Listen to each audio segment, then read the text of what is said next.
All right, good evening, everybody. Welcome to our 1st of October meeting. I will have our city clerks start with our roll call. Mayor Kaylee Clark. Here. Deputy Mayor Karen Howe. Councilmember Amy Lamb. Here. Councilmember Pamela Stewart. Here. Councilmember Kent Treen. Present. Councilmember Sid Gupta. Here. Councilmember Roisin O'Farrell. Here. Thank you.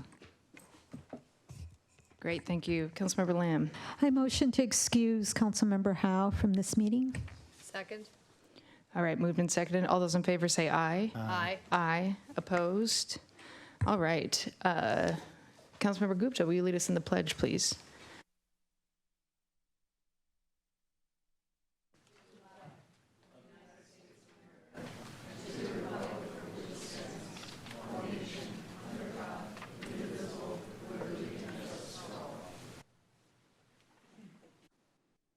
Great, thank you. Councilmember Stewart, will you read our land acknowledgement? Sorry. Oh, yeah. Thank you.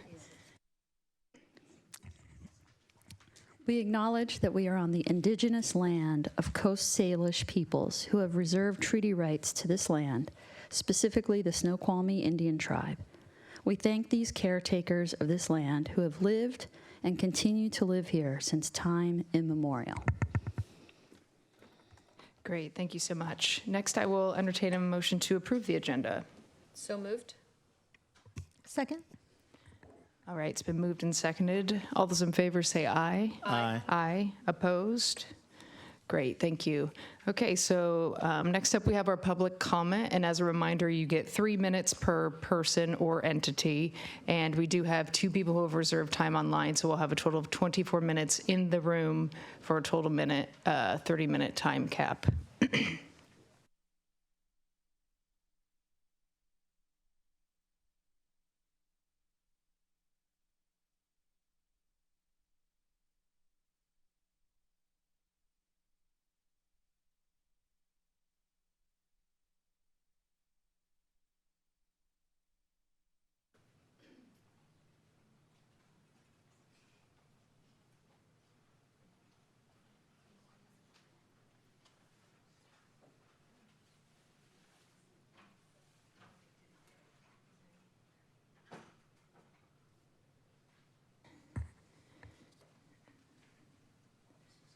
Okay, Justin?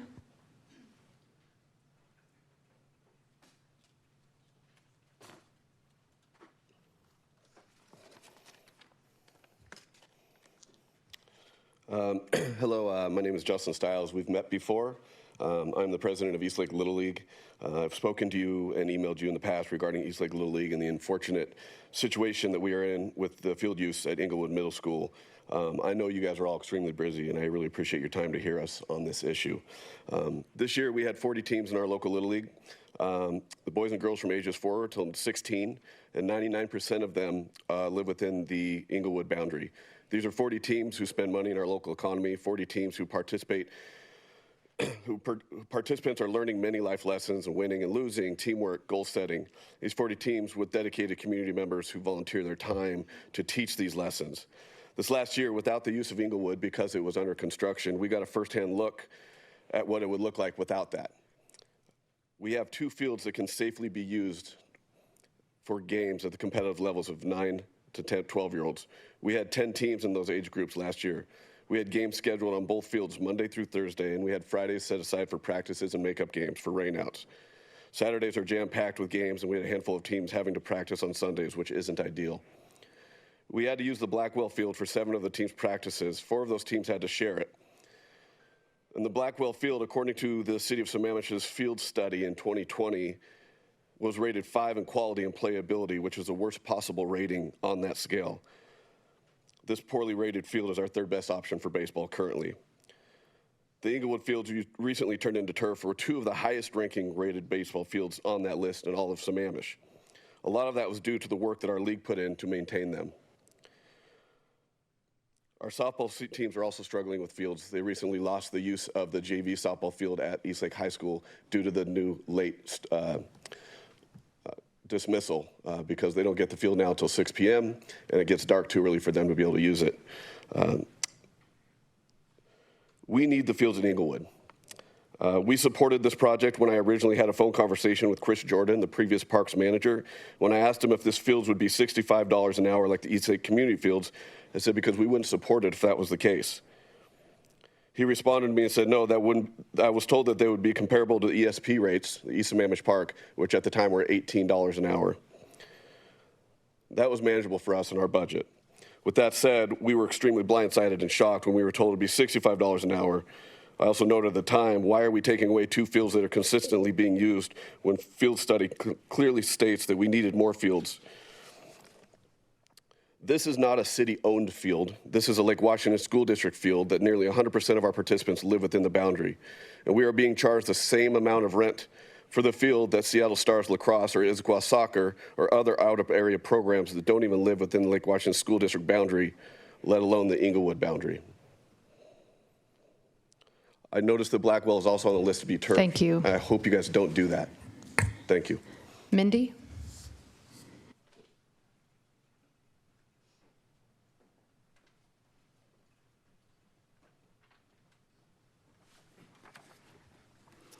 Hello, and thank you for allowing me to speak today. My name is Mindy Berg, and I'm currently the treasurer of Eastlake Little League.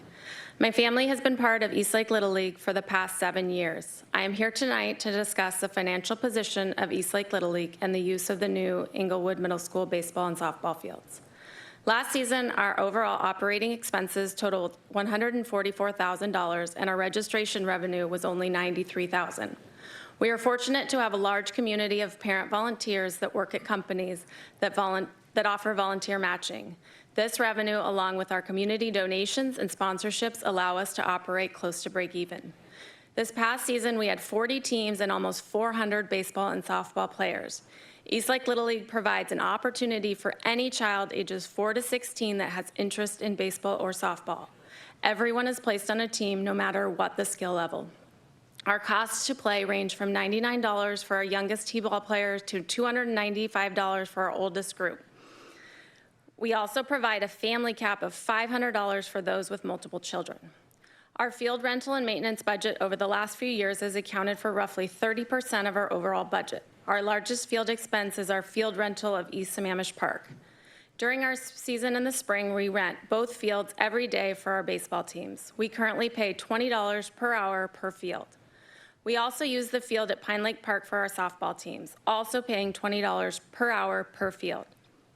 For our younger players, we use 5 elementary schools in our area at no cost to us. Some of these fields are just sand fields that we turn into makeshift baseball fields. While we have not paid a rental fee for some of these fields we use, last season we spent approximately $5,000 caring for these fields, which included Blackwell and McCullough Elementary, and in the past, this has also included Inglewood Middle School, the JV softball field at Eastlake High School, and East Sammamish Park. Looking back 10 years, we have spent almost $60,000 on field maintenance, not to mention countless volunteer hours. To say these were free to us would be misleading. As we look forward to the 2025 season, we will continue to use the fields I just mentioned. However, we anticipate growth in our league, and we will not be able to provide enough fields in a safe manner to all players if we do not have access to Inglewood Middle School. The cost to rent Inglewood is $65 an hour for any youth team to rent a field, regardless if you live in the Sammamish area. Currently, our registration revenue of $93,000 would barely cover the cost of renting Inglewood based on the amount of time we have historically used it.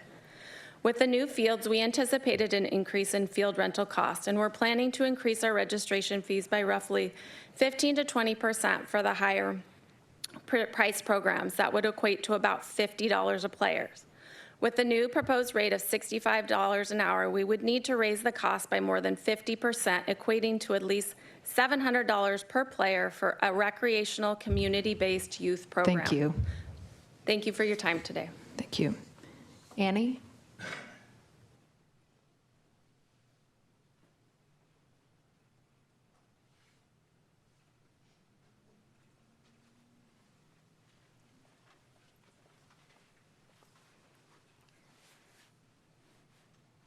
Good evening, Council, and thank you for your time today and allowing me to speak on behalf of the small businesses of Sammamish.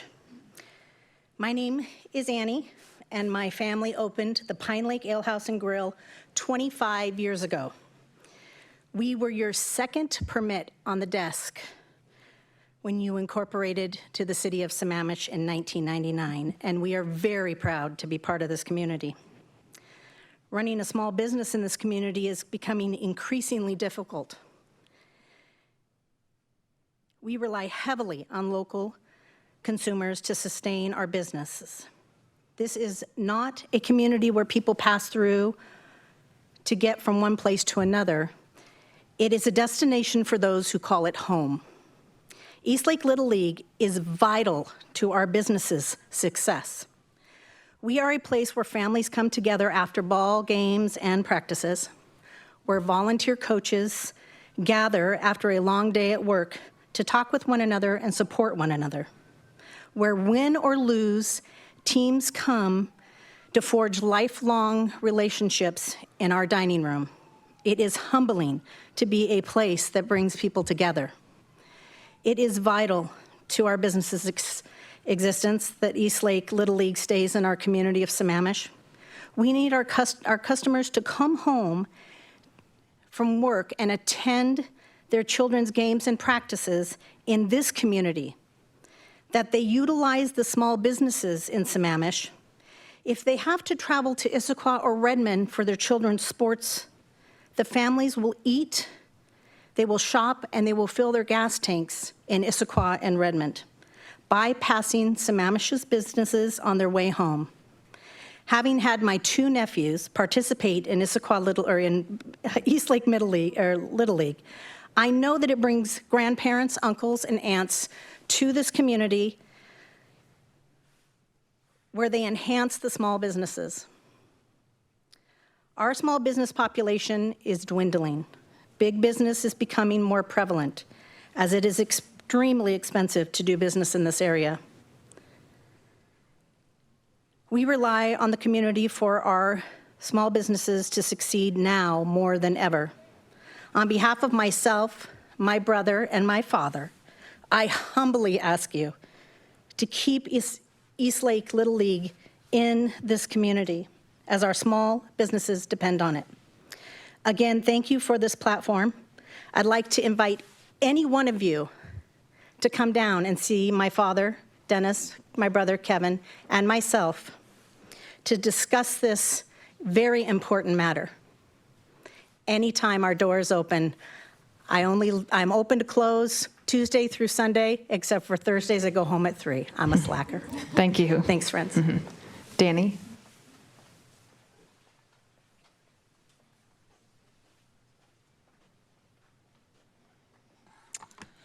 I want to thank you for the opportunity to speak tonight on both behalf of Eastlake Little League and local select travel teams.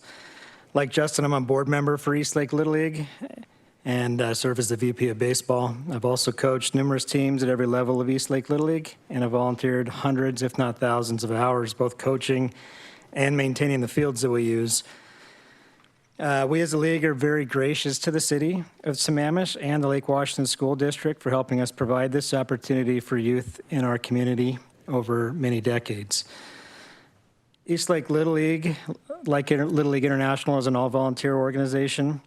We're very grateful for the low cost we've been able to maintain through our relationship with the city and the Lake Washington School District, where we've been able to rent the natural surface fields at the schools for $0 in exchange for upkeep.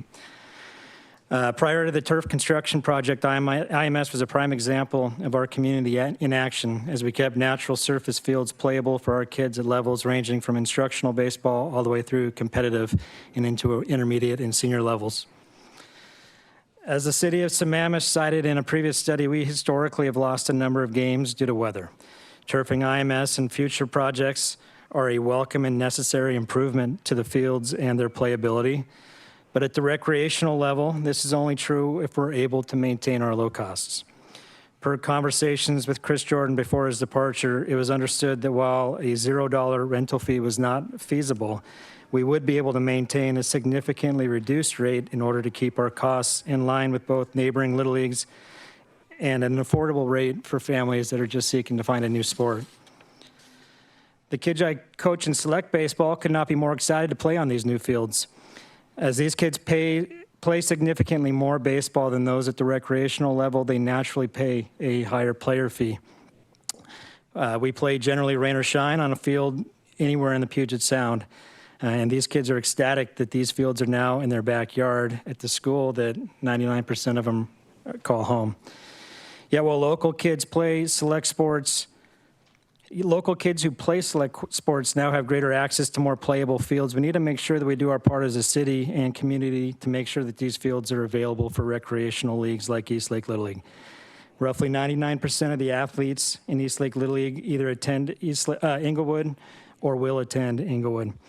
All of our participants are residents of Sammamish and pay City of Sammamish taxes.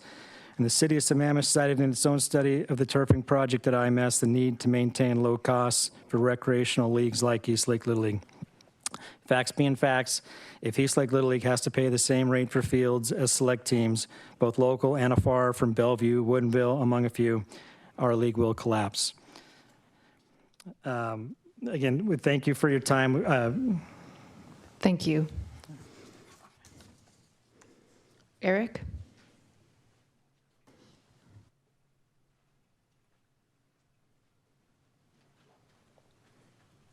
Hello, I'm Eric Obert, the president of Sammamish Little League. Thank you for allowing me to speak.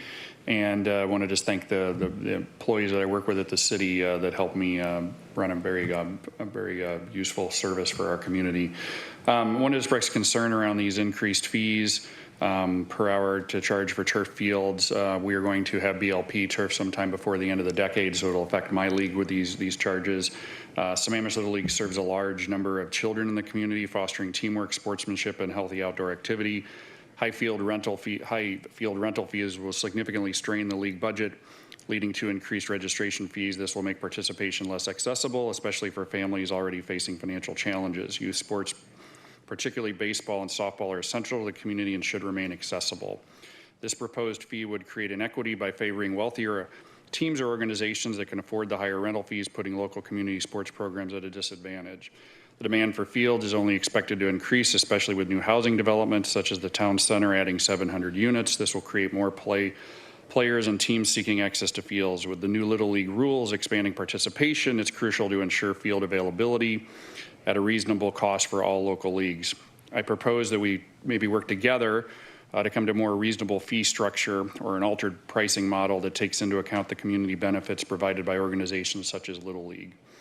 I would suggest collaboration between the city and local sports leagues to find a solution that maintains field access for all without burdening nonprofit community programs. Sammamish Little League is an essential part of local fabric, and pricing out local teams could hurt not just the players' families, but also the broader community. So I would urge the city to reconsider the field rental fees and ensure that youth sports remains affordable and accessible in Sammamish. Thank you. Thank you. Jeff?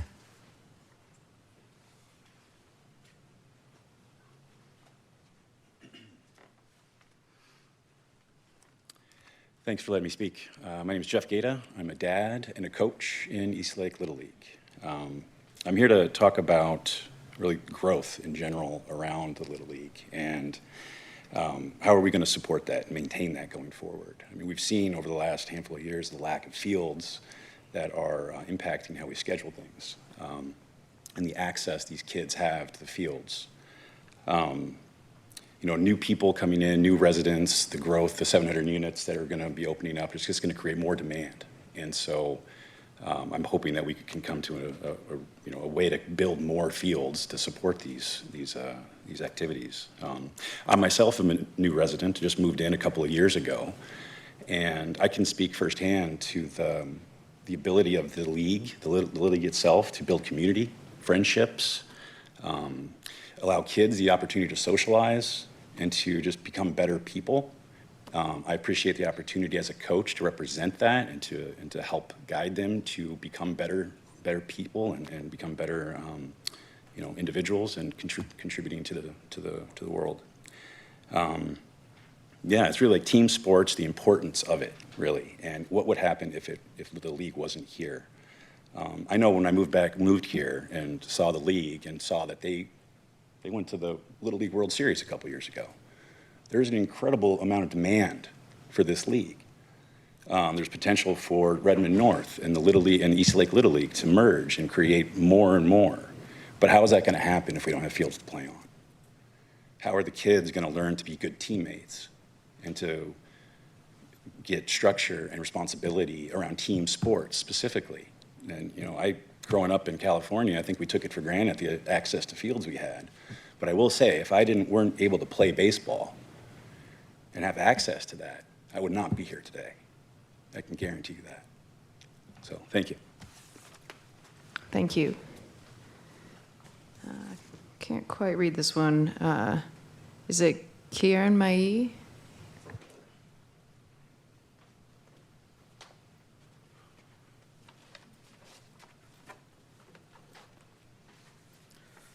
Oh, yes, that was Kiran Mai, my wife. My name is Ravi Bulusu.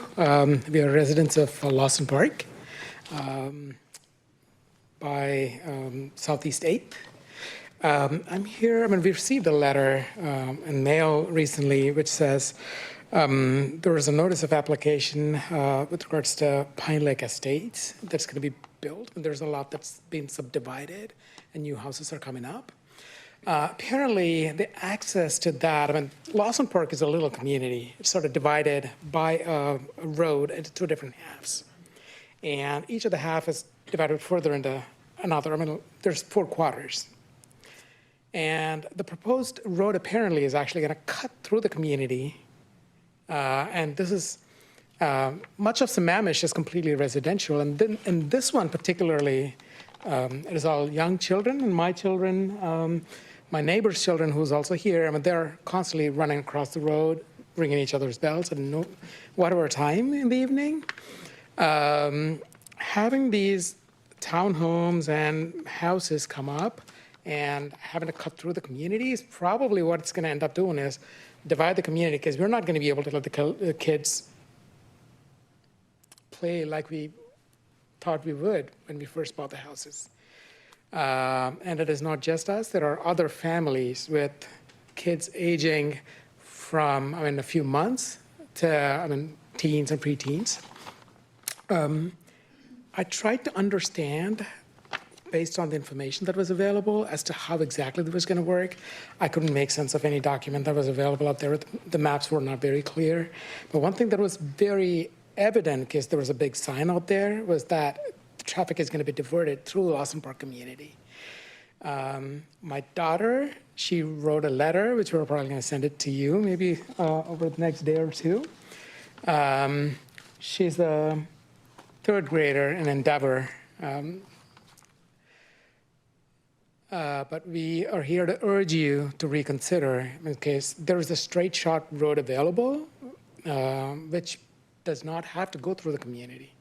It actually separates the other houses from the community, and the community as an entity can continue to retain its character as it is, with children constantly safely playing in each other's houses, in the cul-de-sac, and the road in front of our houses.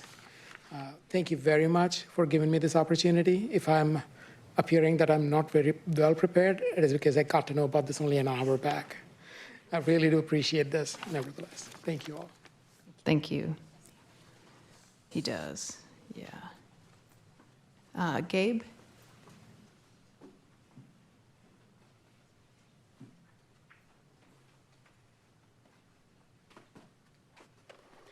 Good evening, everybody. I didn't prepare remarks for today, but I spent some time over the last week really reflecting and talking with some of the leaders in East Lake Little League. I came as a dad and an assistant coach and one of the volunteers that, many of the community members spoke about. That we come together as a community to use these fields. We go into the shed, we unlock them, we get out the tools, and we take care of the community that we live in. I've lived in Sammamish for 13 years now. We've had our son who joined us today, who's been participating in Little League and using the fields. And one of the amazing things about Sammamish is the care this chamber gives to Parks and Recreation, to the investment that you make in the community, into the fields, and it brings people to the city. Everyone that we know, that we've met over the last 12 years coming here from Seattle, and I'm a lifelong Washington resident and Microsoft employee, for 20 years living in this area and seeing it grow, is the desire to move here, to be doing these types of family activities, to invest in the community.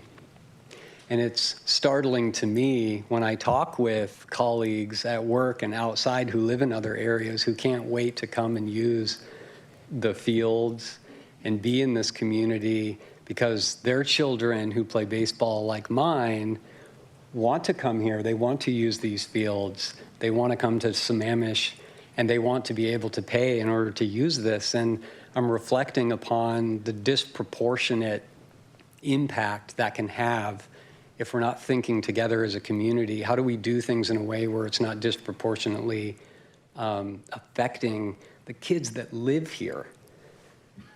And when I hear statistics like over 90%, think about that for a second, the 90th percentile of kids that are playing on these fields live here in Sammamish, in these leagues. And when folks outside of Sammamish can come and pay a market price and a fair price to use this amazing investment that the community cares for and the community is built around, and it has an outsized impact on shoving these kids out of being able to use these fields, we have a problem. And it's something that we have to work together as a community to sort out.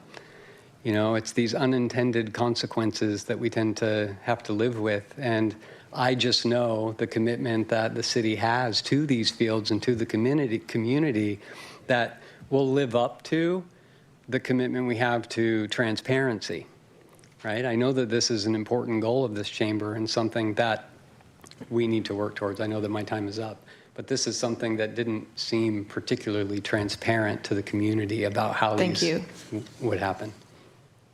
Kimmy?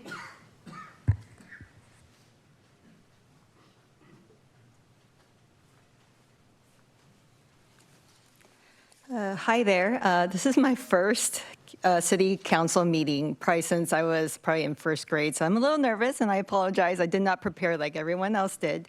But today I'm going to speak from the heart as a mother, and I'm talking about the same thing that my neighbor Ravi talked about, Lawson Park, 228th Avenue Southeast, Place Southeast, the plan to open up a road that will cut into our cul-de-sac area and change the traffic patterns. So first off, I came to Sammamish about 3.5 years ago. I know very specifically when I came because I was pregnant at the time. I moved on a Wednesday. Last day of work was Friday, and then Saturday, my second son was born. So I've lived in Sammamish since my second son was born. And we moved to Sammamish because we lived in Seattle, and Seattle is a great place, but it is not very family-friendly. So we moved to Sammamish with the goal of becoming lifelong Sammamish residents, raising our 2 kids. I have an older boy who's 6, younger boy is 3, raising them so that they can forge lifelong friendships with their neighbors. And what really drew me to Lawson Park was, it was a cul-de-sac. There's a park right next there. It's very safe. It's easy to ride bikes, play chalk on our driveway, and just have impromptu play dates, which is what we've been having since we've moved there, and it's been so wonderful.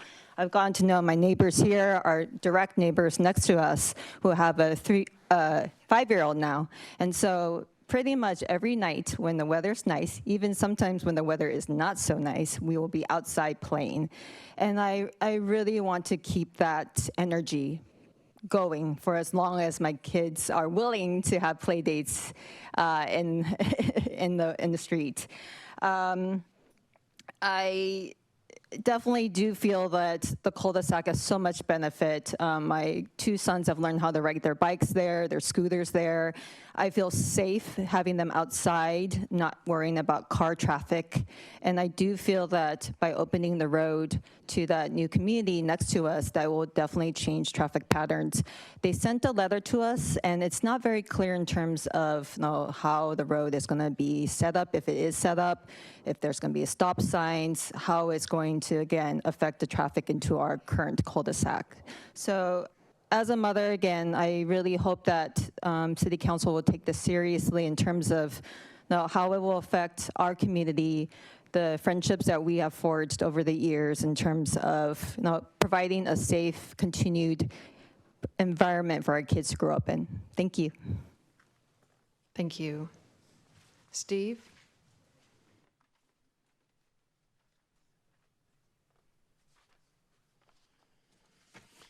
Good evening. My name's Steve. I am a Sammamish resident. I also work for a multifamily development firm. I'm here to talk about the comp plan, but I do want to mention something about all these supporters of baseball. I don't think there's a better way to build community than those that are involved in the sport of baseball, particularly with the youth. So whatever you can do to support them, I think would be much appreciated. And it really is I know a lot of people involved in baseball, and so they need help. And so hopefully you can provide that. In my day job, I have the opportunity to work for a number of different jurisdictions, and I commend council for looking at the comp plan changes. I'm assuming one of the priorities is housing and supply of housing, that there's not enough for the population that needs it. And in my day job, as I talk to a number of people, particularly in council in different jurisdictions, the market has presented a number of challenges, but they ask me also what are the other reasons for the situation we're in, and frankly, a lot of it is failed policy. And so I am asking for a very holistic view as to what the comp plan is addressing, the market conditions, and I think the efforts that you're taking are commendable, and we just need to make sure we make the right decisions. Two things in particular that I'd like to request that be looked at. One is flexibility within the code for various uses as well as density. The more flexibility, particularly in a market that's evolving, is always going to be beneficial, in my opinion. So I would ask that, I guess, any guidelines not be so rigid with regard to what is requested. Perhaps the biggest thing that I guess implore the council to take a look at is are we incentivizing development to happen, particularly in certain areas, or is it getting so cumbersome or cost prohibitive that development will not happen? A lot of people in the development field, right now are migrating to different jurisdictions where there's tax incentives, tax exemptions. You may have heard about a multifamily tax exemption. Those are very, very popular in certain jurisdictions, and it is working. Those that aren't using it, are having trouble getting developments done. Thank you. Thank you. Tom?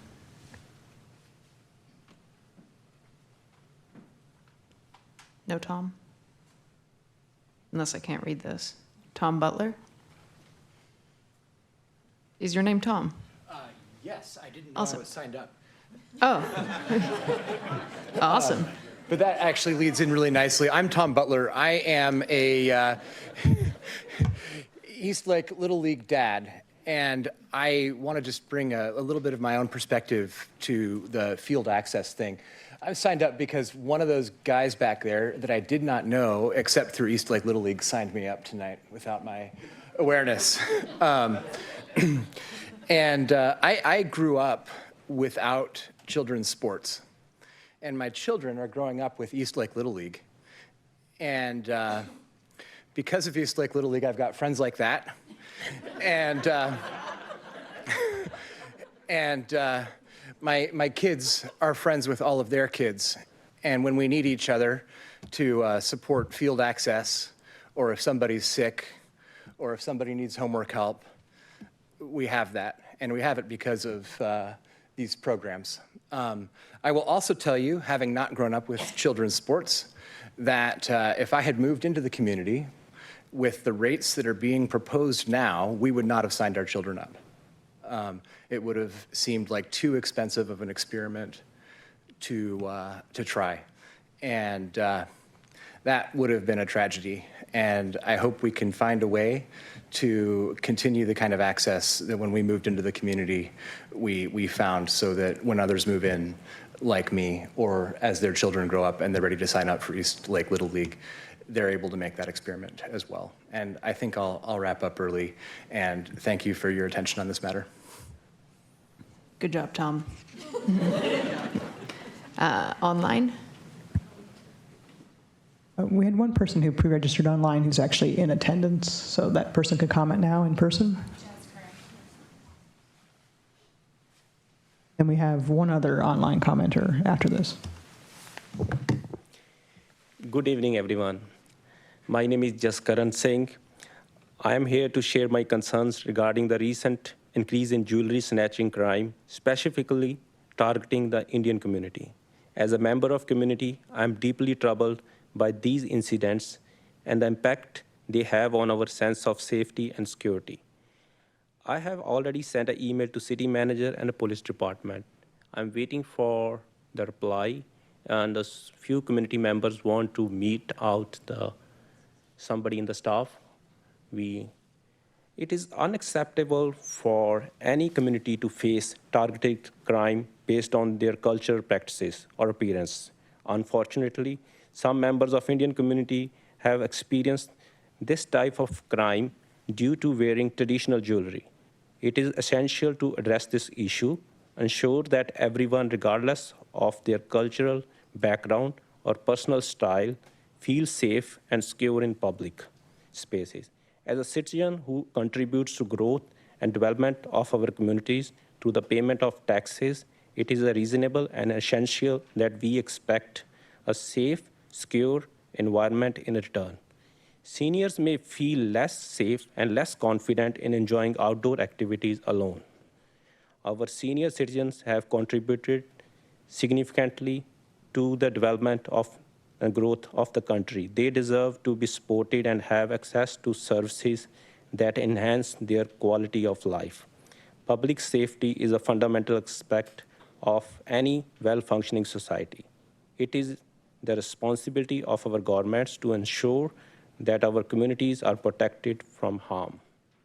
Jewelry snatching is crime and can cause physical and emotional trauma to victims, while also eroding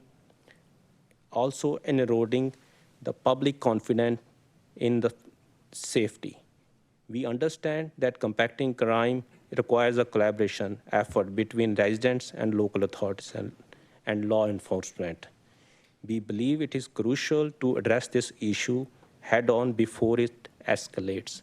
This month is like a festival season for most of the Indian community. They will be going to the temples, traveling around and walking, and they want to feel safe at their house. Please do the needful, and so that they can live freely, walk freely, and drive safely. Thank you. Thank you. Okay, online caller. If the pre-registered online commenter would like to speak, please raise your hand.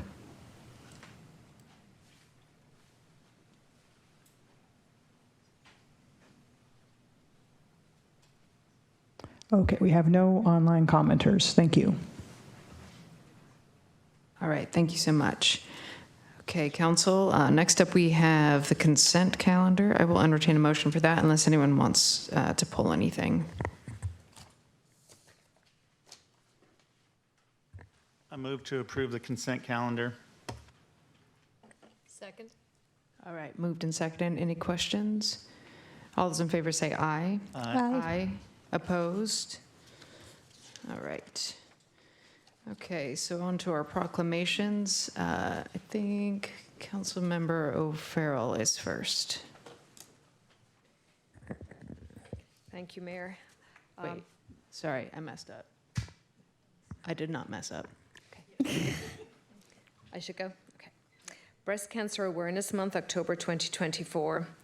Whereas October is designated as Breast Cancer Awareness Month, a time to honor those affected by breast cancer and to raise awareness about the importance of early detection and treatment. And whereas breast cancer is the most common cancer among women in the United States, with an estimated 310,000 new cases expected in 2024 alone, and approximately 1 in 8 women will be diagnosed with the disease in their lifetime.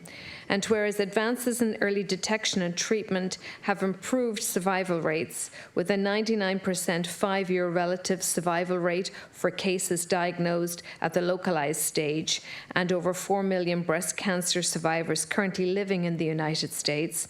And whereas breast cancer affects individuals regardless of age, gender, or ethnicity, with disparities in outcomes among different groups, including higher mortality rates among Black women and disproportionately late diagnosis for Hispanic women. And whereas the theme of this year's Breast Cancer Awareness Month is "No one should face breast cancer alone," emphasizes the importance of community support, solidarity, and the provision of resources for individuals affected by breast cancer. And whereas it is vital to increase awareness, support research, and promote education about breast cancer to empower individuals to make informed health decisions and encourage early detection through regular mammograms and self-exams. And whereas we encourage our community to engage in educational initiatives, fundraising events, and support programs to contribute to the fight against breast cancer and to promote a message of solidarity and hope. Now, therefore, it is resolved that Mayor Kaylee Clark, on behalf of the Sammamish City Council, do hereby proclaim October 2024 as Breast Cancer Awareness Month in the City of Sammamish, and call upon all residents to participate in activities that will increase awareness, support research, and show compassion for those battling breast cancer, ensuring that no one faces this disease alone. Great, thank you. Councilmember Lamb? This is a proclamation for Domestic Violence Awareness Month for October 2024. Whereas domestic violence affects millions of individuals across all communities, regardless of age, gender, socioeconomic status, race, religion, or nationality.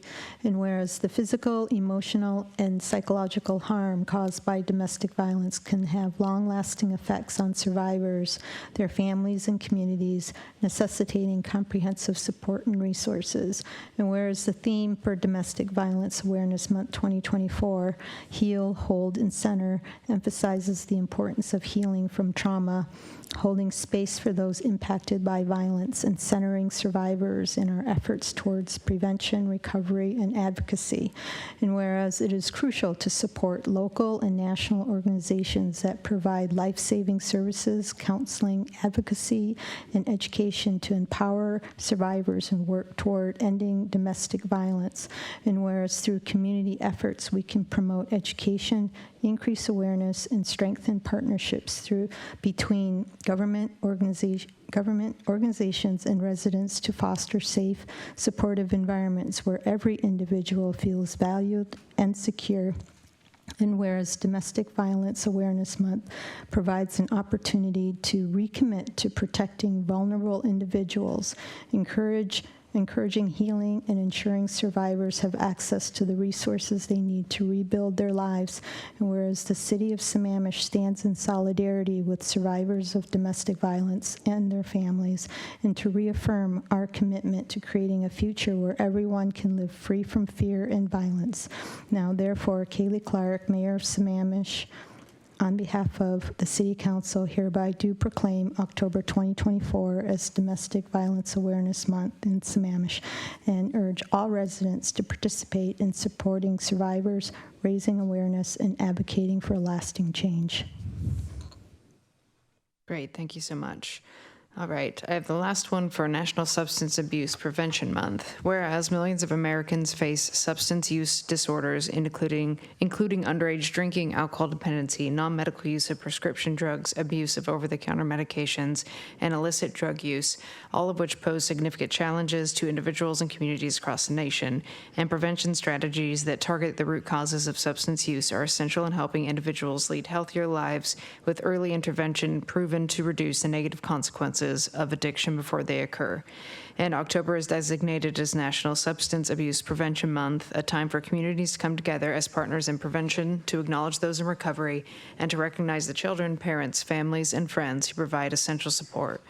And more than 80 million Americans participate in Prevention Month each October, with National Red Ribbon Week commemorated from October 23rd to the 31st, being the nation's largest and longest-running substance use prevention campaign, touching the lives of millions around the world. And the 2024 Red Ribbon Week slogan, "Choose Your Path, Make Safe Choices," reinforces the importance of providing young people with the tools and information necessary to make safe, meaningful choices and to reach their full potential. And wearing a red ribbon is a simple yet powerful act of support for safe, healthy choices, as together we strive to create a culture where substance use prevention is recognized and prioritized throughout the year. Now, therefore, I, Mayor Kaylee Clark, on behalf of the Sammamish City Council, do hereby proclaim October as National Substance Abuse Prevention Month and encourage all residents to join in efforts to support prevention, recovery, and the promotion of healthy choices for all. All right, so now we have public hearing section. So is Kevin presenting on this, on the first public hearing? I'm promoting Mr. Teague right now. Awesome. So I'll let him continue, and then we'll open it up.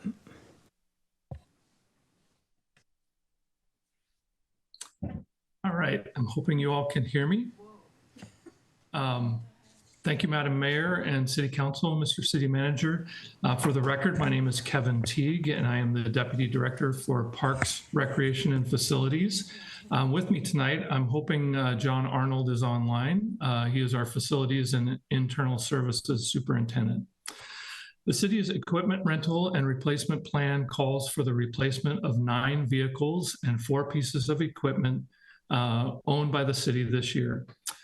Staff are seeking council's approval to declare those vehicles and equipment as surplus. The cumulative estimated value of the vehicles and equipment is $155,690,000. Excuse me, let me say that again, $155,690, which requires the approval of the City Council. Surplus vehicles or equipment will be sold at an auction, and the proceeds credited to the Equipment Rental and Replacement Fund.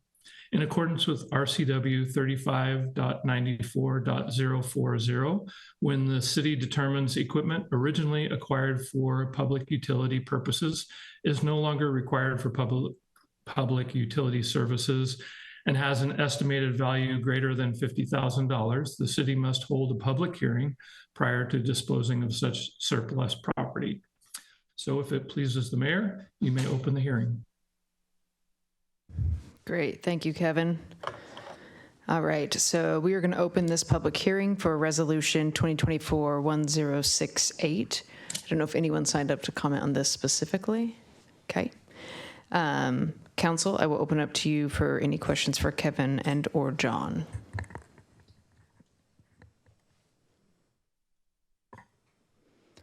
Okay, I don't see any. I don't think this is broken. So, okay, with that, I will close the public hearing. And then council, if you want to move to approve Resolution 2024-1068. Councilmember Stewart. I move that we approve a resolution for the city of Sammamish to declare vehicles and equipment as surplus and authorizing disposal of said vehicles and equipment in accordance with RCW 35.94.040. Second. All right, moved and seconded. Did you want to speak to that? I don't know that I could. Okay, yeah. Yeah, thanks for being clear, Kevin. All right, all those in favor say aye. Aye. Aye. Opposed? All right, thank you. I like your beard. Thank you. Okay. So next up, we have 3 resolutions. So we're going to open up all of the public hearings at once and take public comment on all of them. And then, or we'll have Mike. Do you have anything to present before? I was just going to do a very short intro, but we can jump right into the public hearings if that's... No, you present. Okay. Yes, yeah, you go, Mike. So this is 3 resolutions on initiatives that we'll be taking a position on. So go ahead. Yes, thank you, Mayor. Thank you, Council. Good evening, Mike Sugg, Supervising Management Analyst in the City Manager's Office. During the Council meeting on September 17th, Council directed staff to return with resolutions taking a position on 3 of the 4 initiatives that will appear on the November ballot. Those are initiatives 2066, which would ensure that utilities continue providing natural gas services and limits cities' abilities to disincentivize natural gas. Initiative 2109, which would repeal the 7% capital gains tax on long-term assets over $250,000, and Initiative 2117, which would repeal the Climate Commitment Act. Your packet this evening includes 3 resolutions taking an opposing position on each of the 3 initiatives. Council will first need to open a public hearing to give the public an opportunity to express supporting or opposing views. Staff recommends opening the public hearings for all 3 resolutions at the same time. Once those are closed, Council may deliberate and vote on each resolution separately. And with that said, I'll go ahead and turn it back over to you, Mayor. Great. Thank you so much, Mike. Okay, so we are opening the public hearings for Initiative 2066, 2109, and 2117, and we'll open it up for public comment first.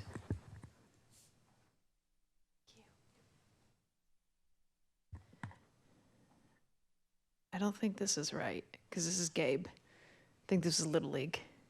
I mean, it's not, obviously you wouldn't know that. Did anyone else want to speak on any of these initiatives in this public hearing?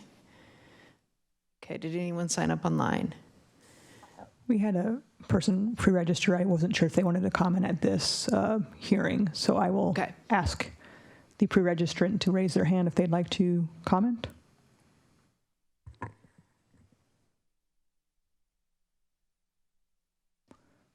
Okay, no public hearing commenters. Thank you. Great, thank you.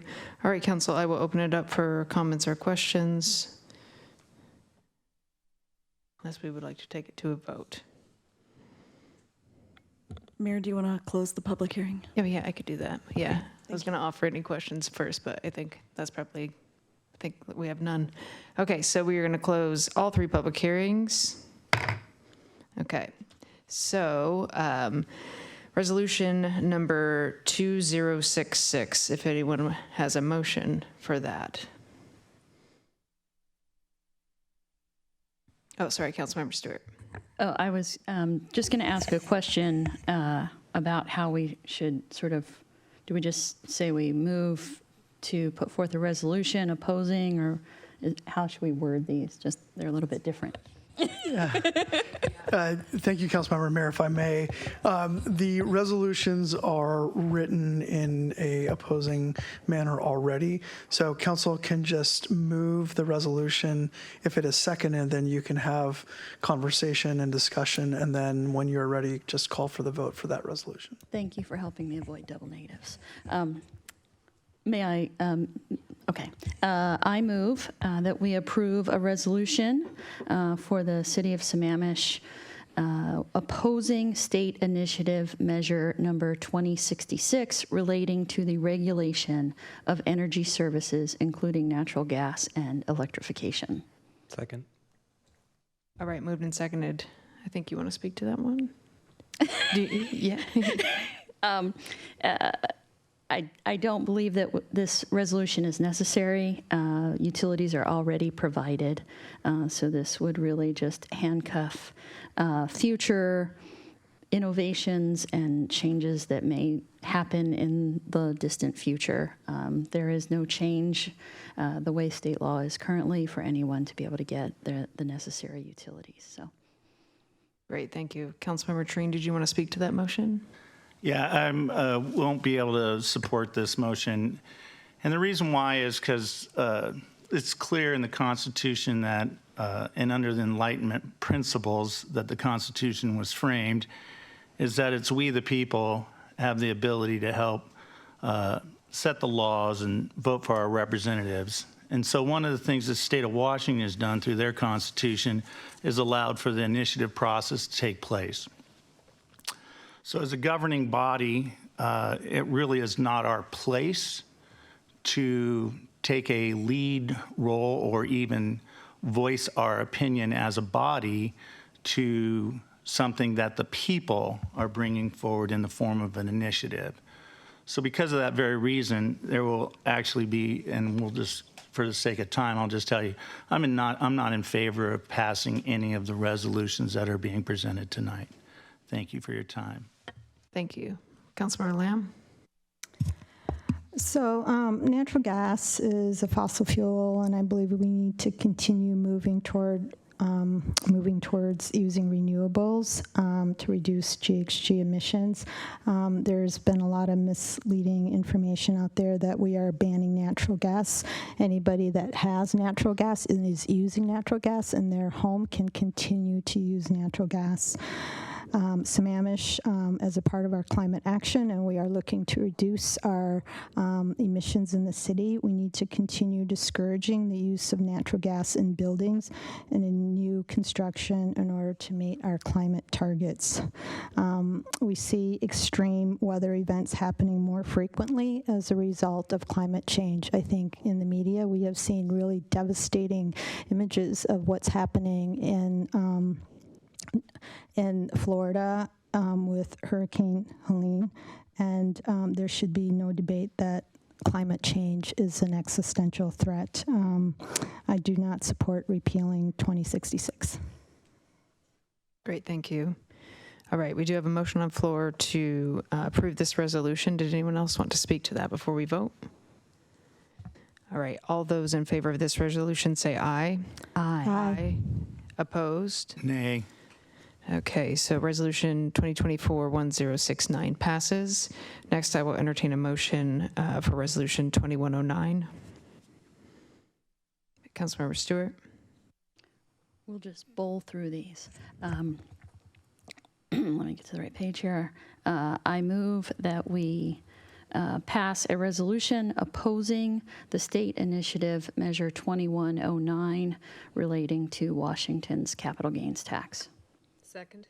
All right, moved and seconded. Would you like to speak to that one? Sure. The capital gains tax in the state of Washington, and it's actually a little bit higher now, it only applies to people who have over, I think it's up to 272,000 in gains in a single calendar year. And again, that is the gains. That's not the sale of a stock and the total sale price. It's only the capital gains portion. It does not apply to houses or any of that. As of right now, it affects a very, very, very tiny number. I believe it's 4,000 households out of 1 million in the state of Washington. And this tax revenue is funding our K through 12 programs, and particularly in the early childhood areas where there's been a huge public interest and a huge public outcry to have those programs. As it relates to cities, if this funding were to go away, those programs would still have to be funded, and that revenue would come from other places, much of which would impact funding that we may get as, or assistance that we may get as municipalities. And also, as we heard tonight, we had a room full of families.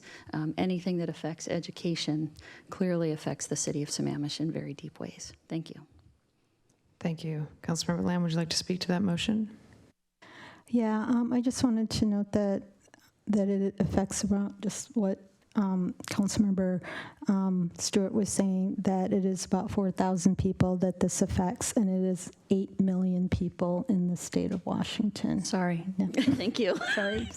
even more impressive. We live in a state with the most regressive tax system in the entire country, and this is a progressive tax, meaning that the people that can most afford to pay this tax will be paying it. And repealing this tax is really a huge gift to the ultra wealthy. I do not support repealing this. Great, thank you. Any other comments to that motion? Okay, all those in favor of this resolution say aye. Aye. Opposed? Nay. All right, last resolution, 2117. Councilmember Lamb? Oh, no, it's okay. Or, sorry, was that not on purpose? Okay. I'm ready. Okay, Councilmember Stewart? I move that we pass a resolution opposing state initiative number 2117 relating to the repeal of the Climate Commitment Act and prohibiting carbon tax credit trading. Second. All right, moved and seconded. Would you like to speak to that one? Yeah, again, one of our top goals and priorities on this council is combating climate change.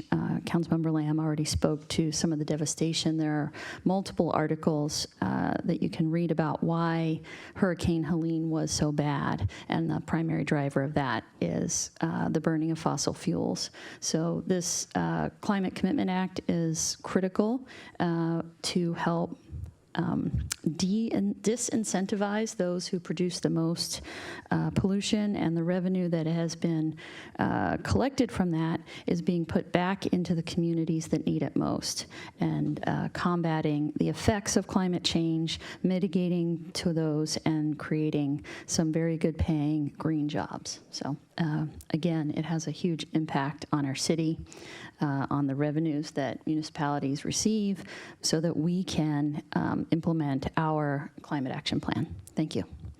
Thank you. Councilmember Lamb? I'd like to mention that the Climate Commitment Act is supported by numerous big companies. This includes Microsoft, BP, which is a large oil company, Amazon, REI, Puget Sound Energy, Republic Services, numerous clean energy companies, unions, environmental groups, the Snoqualmie Indian Tribe, the Seattle Times, and many more. And it's not abstract. The Climate Commitment Act has so far, it has funded helping low-income families on the east side get heat pumps. It is converting 3 of the state's ferries to hybrid electric. It has funded the new electric ferry in Anacortes. It is funding electric vehicle charging stations, fish passage projects, solar and battery projects, and improving the urban tree canopy. I understand that there's a lot of people who keep on bringing up that it's leading to higher gas taxes, and I do agree that lawmakers do need to take a look at how this is affecting our gas prices, but that shouldn't mean that we should basically kill this policy, which in fact is making a significant positive impact on the climate. Thanks. Sorry, I don't have names on here. I just need to count. Councilmember Roisin. My full title tonight. I just wanted to say that I was interested in taking a stand on these particular resolutions because the passing of these resolutions by electorate will directly affect the city's ability to carry out its business. It will have direct effect on our revenue stream and on our council goals. So that's why I think it's appropriate that council will take a stand on these particular issues. Thank you. Councilmember Treen. Yeah, thank you, Mayor. It seems to me that my comments have gone unheeded, but at the same time, it just seems to me that the rhetoric spoken from the dais tonight is politically charged, and I find it borderline on offensive. Thank you.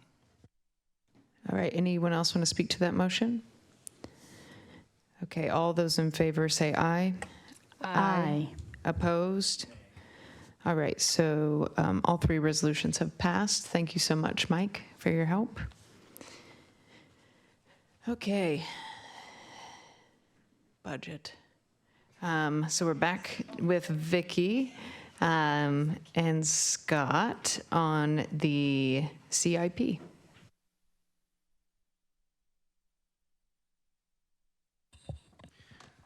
All right, it's going to take me just a minute here to get set up.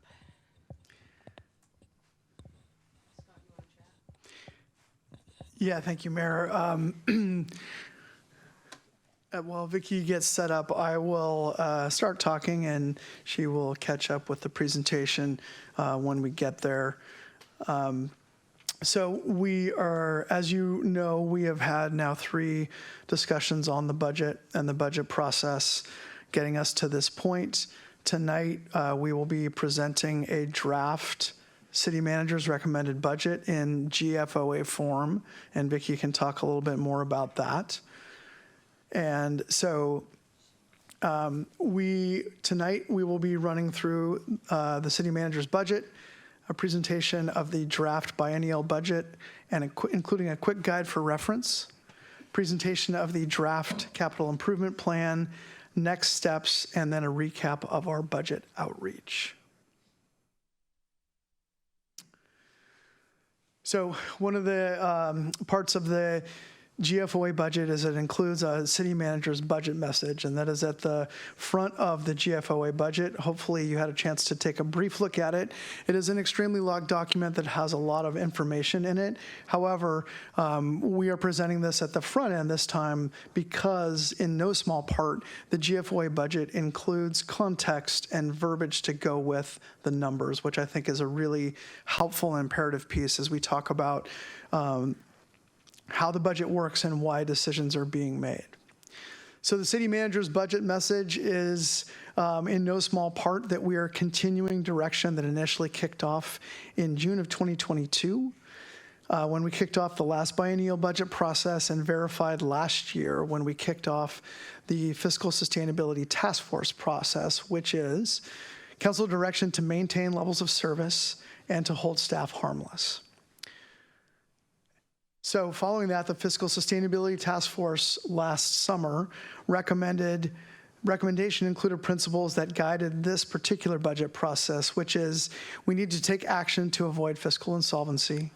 We need to maintain service levels to the fullest extent, and that the city needs to take their first step at reducing its costs before we do anything else. And so council will recall last year during the mid-biennial budget process, the city took the step of reducing our budget by a total of 4%, or about almost 2.5 million to start that process off. So this year's biennial budget reflects the goal of long-term fiscal sustainability. That's the whole reason that we have gone through the process we have. As you heard previously from Vicky, we did significant work to increase transparency and accountability. And I want to shout out Vicky and her team for coming in and changing in midstream how we do the budget and how we do the budget process, in particular around budget outreach and communication. I think it's been a great process, and I think this is the sort of the first step in the movement towards a totally revamped budget process. But Vicky came in midstream and has done a great job with her team getting us to this point. Through the budget process, we have removed the what-if scenarios in the budget. So we are now budgeting to average and actual. And with that comes the contract, if you will, that when we get things that are not average and actual, that are above and beyond, we will come to council and look for council's either approval or not of additional funding to take care of whatever that issue is. We think that improves the transparency process as well, and I think that's important moving forward. We've also developed the city's first comprehensive capital improvement plan, which again, 2 years of the CIP is the budgeted amount, but the other 4 years are really critical to see so you understand if you're starting a project in the second year of the biennium that dollars will be spent potentially in out years in the biennium and about what we are actually committing to. And the community can see where we intend to spend dollars in future years, and I think that's important as well. As you are seeing tonight, we delivered the full GFOA budget in advance. Again, I do want to thank the entire budget team, including folks in my office, including Mike, who have done a lot of work on the text that it goes with and the charts and the graphs and all the other information that goes along with that. My initial direction to staff was a 0 increase for our operational budget. That includes no new staff and no new items beyond what council had already directed. As we come, and you'll see as we move into the rest of this process, we will be coming with The items that are above the daily operational budget reflect council's goals and direction moving forward, and that's what we'll be presenting over the next 2 meetings. This budget also recognizes we have a structural funding problem and requires use of fund balance. In other words, the city's savings account to balance the budget while council takes action on considering new revenue sources. I recommend that the budget include direction back to me and staff to implement new revenues to ensure that our revenues meet expenditures over time, because that's the only way we get to fiscal sustainability.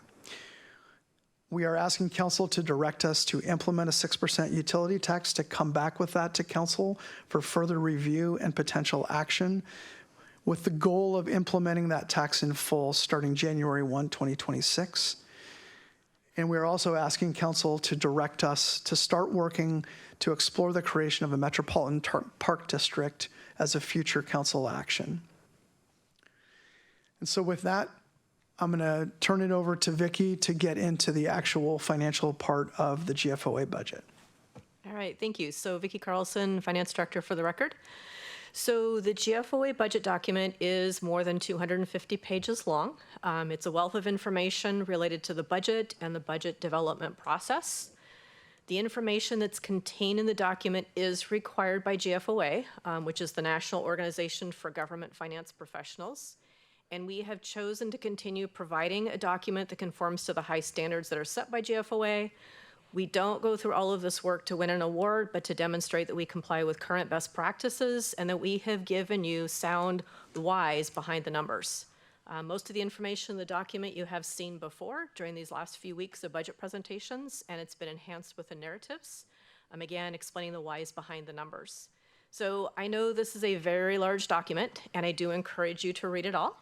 But I also understand that it can be a bit overwhelming. So I'm going to point out the most relevant sections so you know where to focus your time. There are other sections included in the document if you wish to read it all. And again, I encourage you to. So the first section I would encourage you to read is the city manager's budget message. That can be found on pages 2 through 5 of the document. So it's a pretty quick read. It summarizes the policies and priorities of council and the community and outlines the path forward to fiscal sustainability.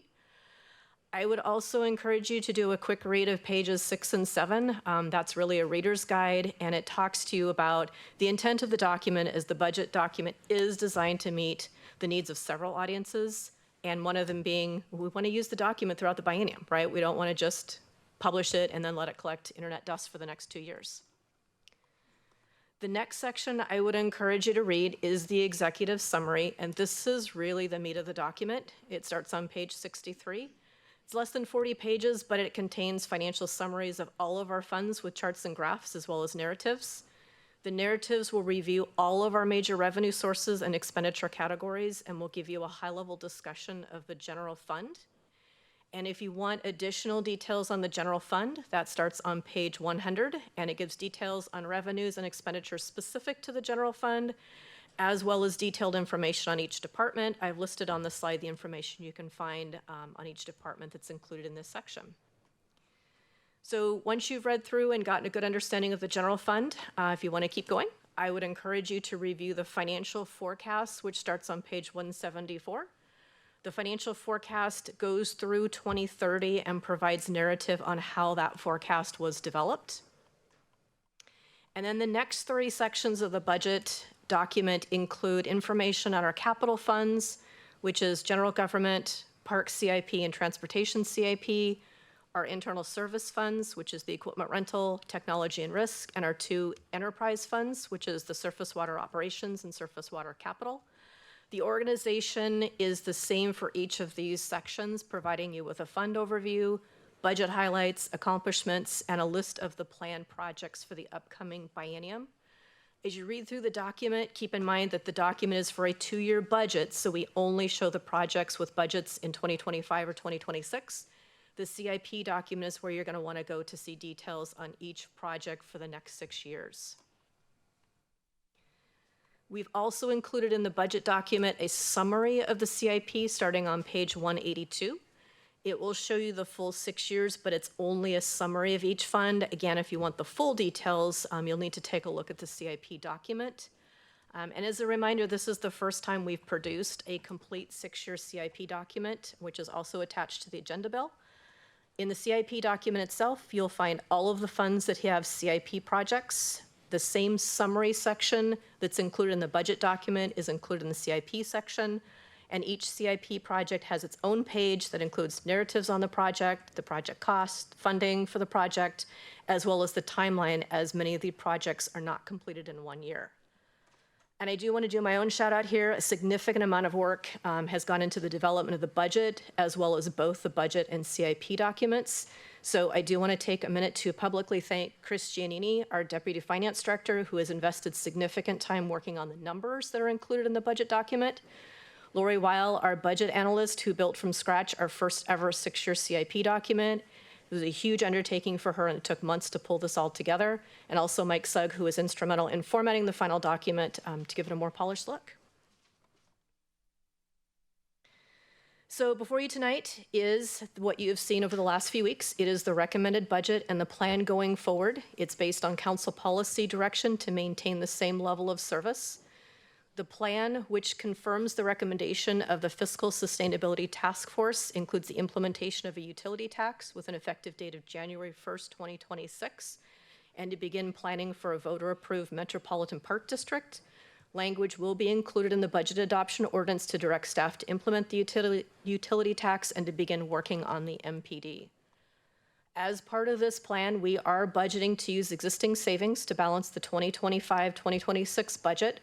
But I want to be clear, this is not sustainable. It takes time to implement a new revenue source, and that clock doesn't start ticking until you say go. If we start working on the utility tax now, I am confident that we can have it implemented by 2026, but it does take time to draft the legislation and do the outreach and education necessary to successfully implement a new revenue source. Then we need to identify and reach out to all of the utility providers.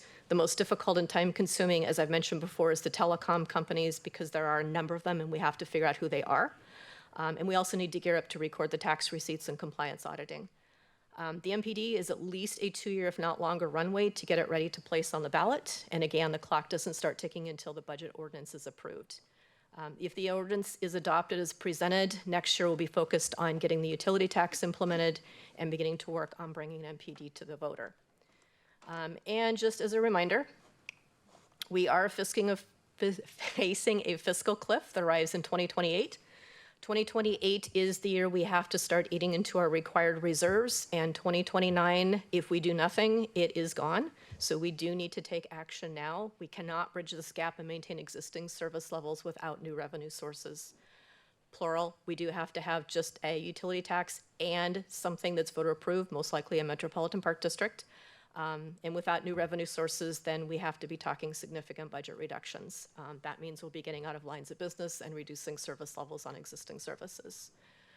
Because the fiscal cliff is approaching, if there is a desire to amend the budget by increasing it, then we need to either identify a revenue source or we will need to identify reductions elsewhere. If we add to the budget by using existing fund balance, it just brings that cliff to us closer that much faster. And I want to pause before I go on to a more fun topic to talk about, which is the budget outreach.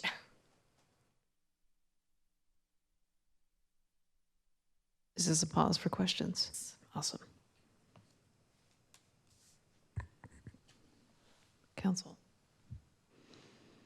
Councilmember Stewart. I'll send you guys. I didn't make it all the way through, but I'm almost there. Just a couple of sort of policy type things that I wanted to point out. There was one statement that said, let me try to find the actual page. I took the page numbers from the budget page, not the packet page. So if the packet changed, we would have that. So one question I had is on page 25. It says that we will implement conservative borrowing practices. And I was wondering, what is a conservative borrowing practice? And do we really want to say conservative, or would we rather say something like optimal or the most advantageous? Because I don't know that I understand exactly what conservative means, right?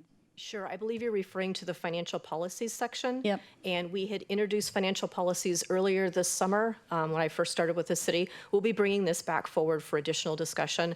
What's in the document now is how we currently have it drafted, and we can discuss that when we bring the financial policies back later. Okay. If that's okay. Sure. And then on page 27, it says, if expenditure reductions are necessary, complete elimination of a specific service is preferable to lowering the quality of programs provided. And again, that would be a policy that I would want us to take a look at. I'm not sure that would be an across the board.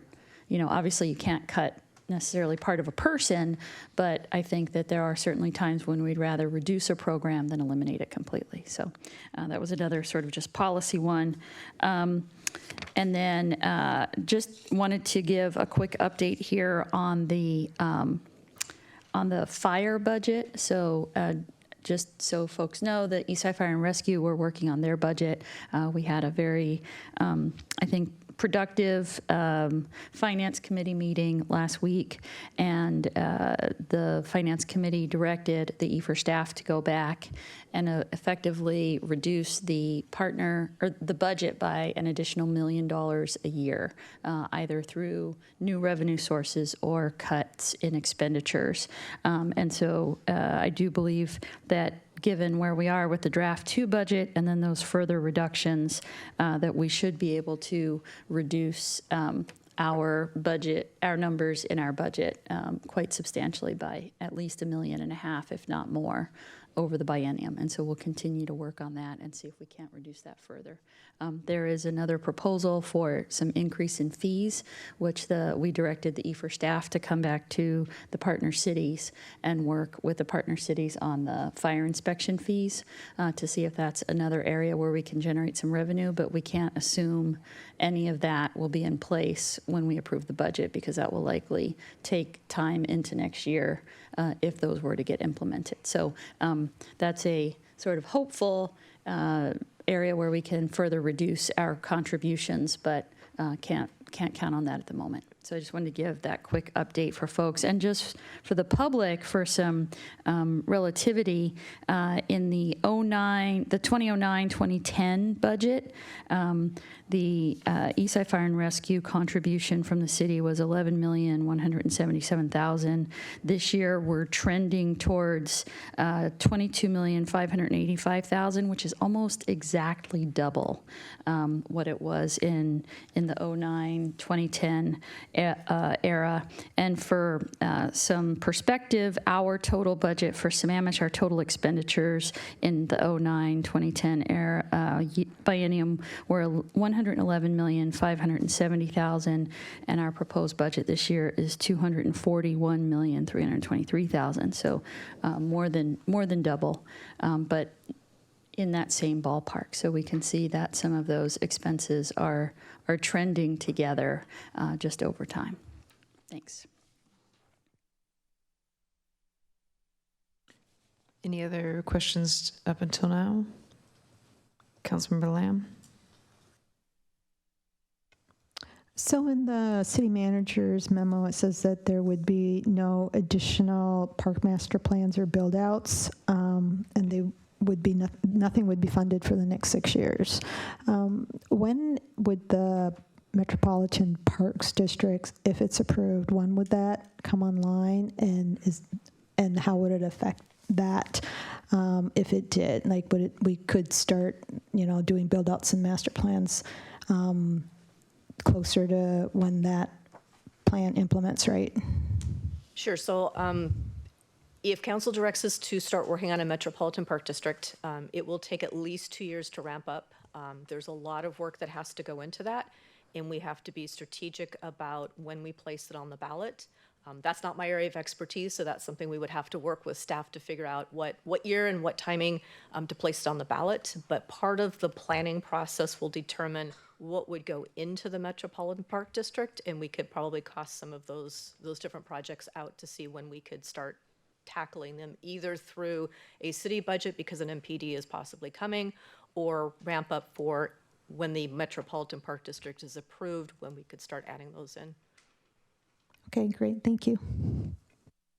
Councilmember Trine? Thank you, Mayor. So I may be jumping the gun here, but because I don't know if it's about communication. So my first thing was that I suggest that the Fiscal Sustainability Task Force be engaged to review and comment on the budget before adoption. So I'm just wondering, City Manager, if that's something that would be possible to do.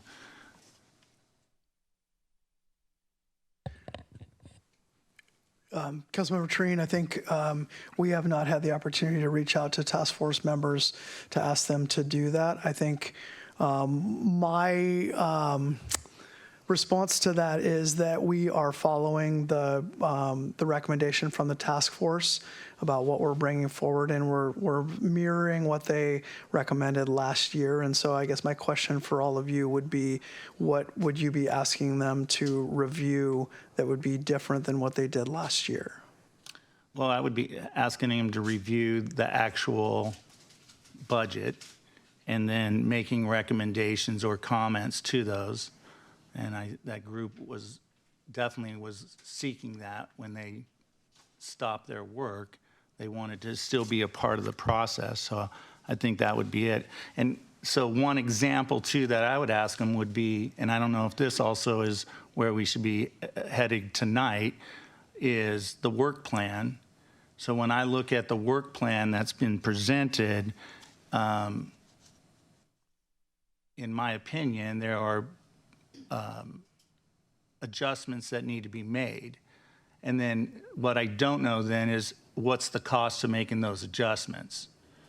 So if climate example would be the tree ordinance, and then the order of the other two opportunities that need to take place in that, the regulations and then ROW tree study, completion.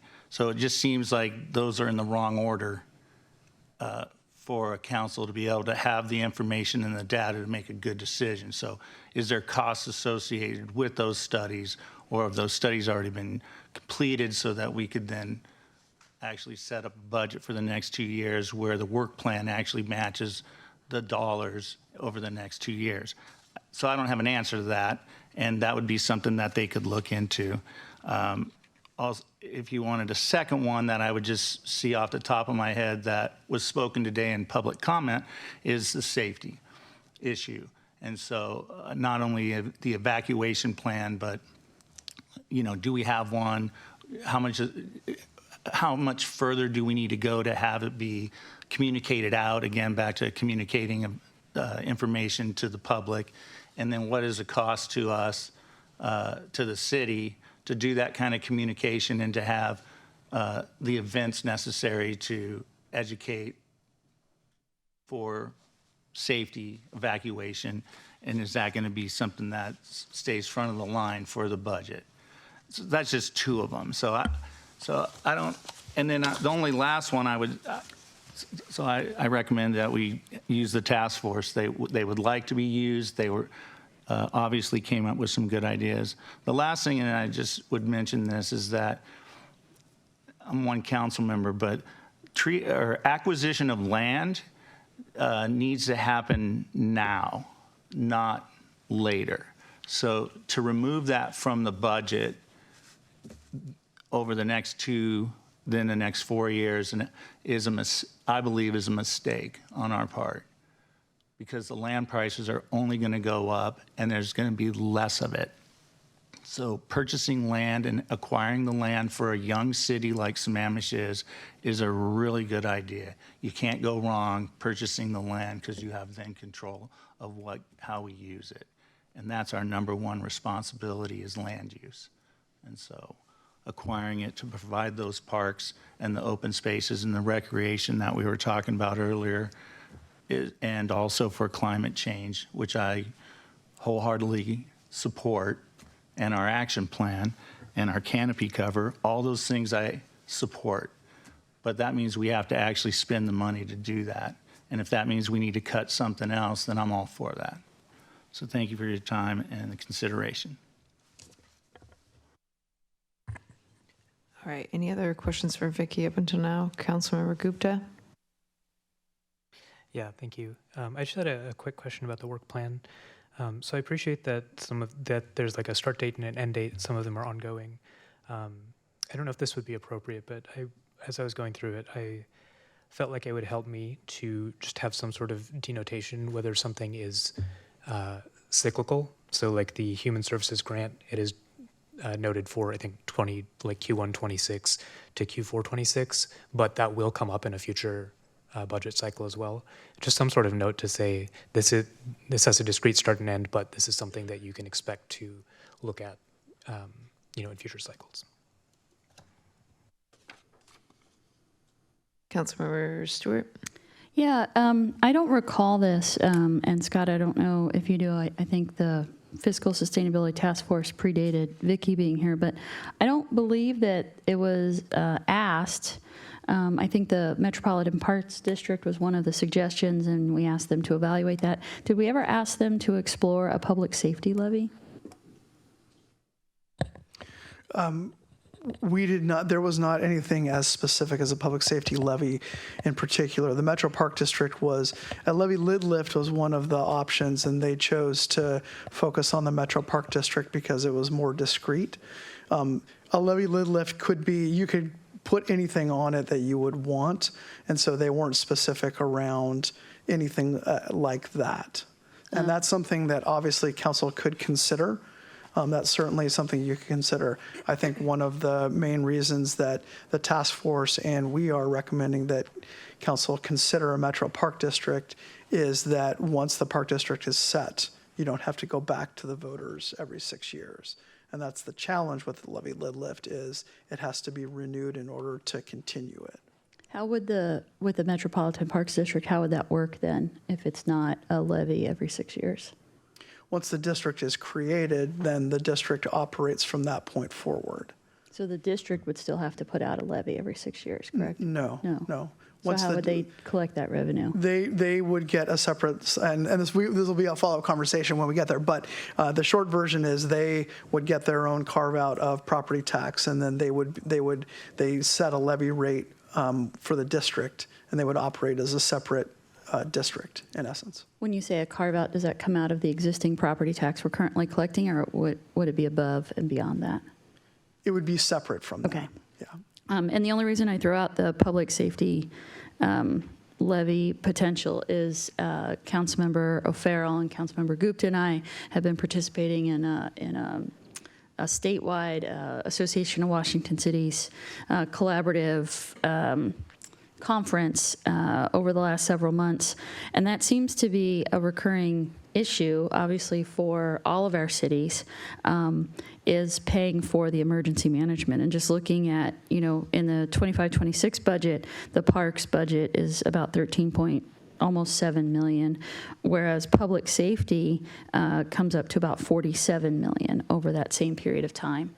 And so it's just something that I think we should consider if we're looking to do the carve-outs that we have heard. Obviously, people love our parks, and we've heard that very consistently, but public safety is also a top priority and arguably a top priority for local government. So I think that as we look forward, especially when we look at this chart in front of us, the Metropolitan Parks District may or may not, as a matter of fact, if I add the numbers up, assuming that we couldn't really implement that until probably 2027 at the earliest, that doesn't necessarily fix that negative $23.8 million because we have to get it not just to zero, but we have to get back to our reserve fund levels. So my concern would be, even with a utility tax of 6% and a Metropolitan Parks District, we don't solve our problem. So I'd kind of like to look at it, if we're going to look to solve that, the public safety levy may be a better place to go. And I think that those costs for public safety are going to continue to increase at a much more rapid rate. As we look back, they doubled in the last 15 years, but in 13 of those 15 years, inflation was near zero. And that is definitely not the case anymore. So that's just something that I don't know if Councilmember Gupta or O'Farrell wanted to speak to that, or anything that they gathered from our conference this past weekend, if that's a direction that we want to ask the staff to explore. And then one other question was that, where did it go? For our capital expenditures, and one, I wanted to take a minute and thank staff, thank you, Scott and Vicki, and all the staff for really going back and looking at the budget and budgeting to actuals.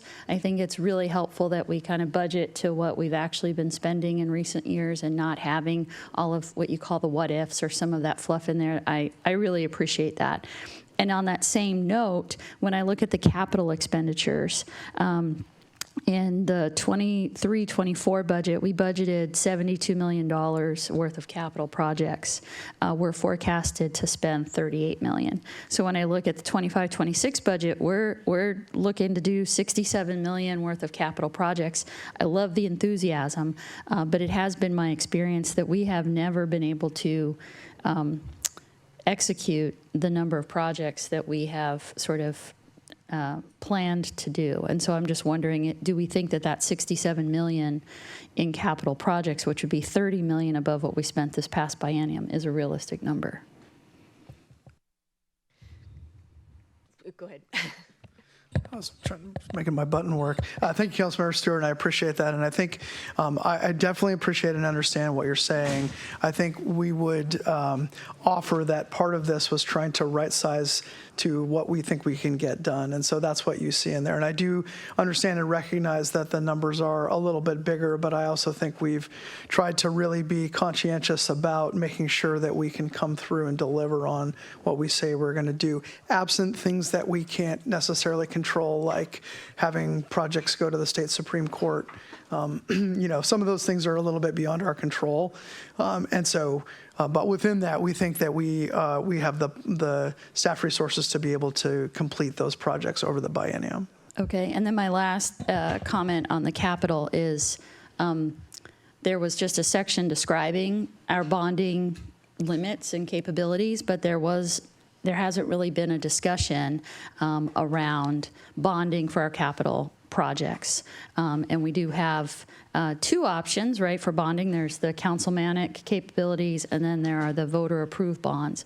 And so given that large number, again, when you look at the big chunks of numbers in our budget, $67 million is a really big chunk in our budget. And so I would like to explore potentially bonding for our capital projects. It is not a cure for the ongoing imbalances, but it certainly gives us a much longer runway if we aren't funding so many of these capital projects from our general fund.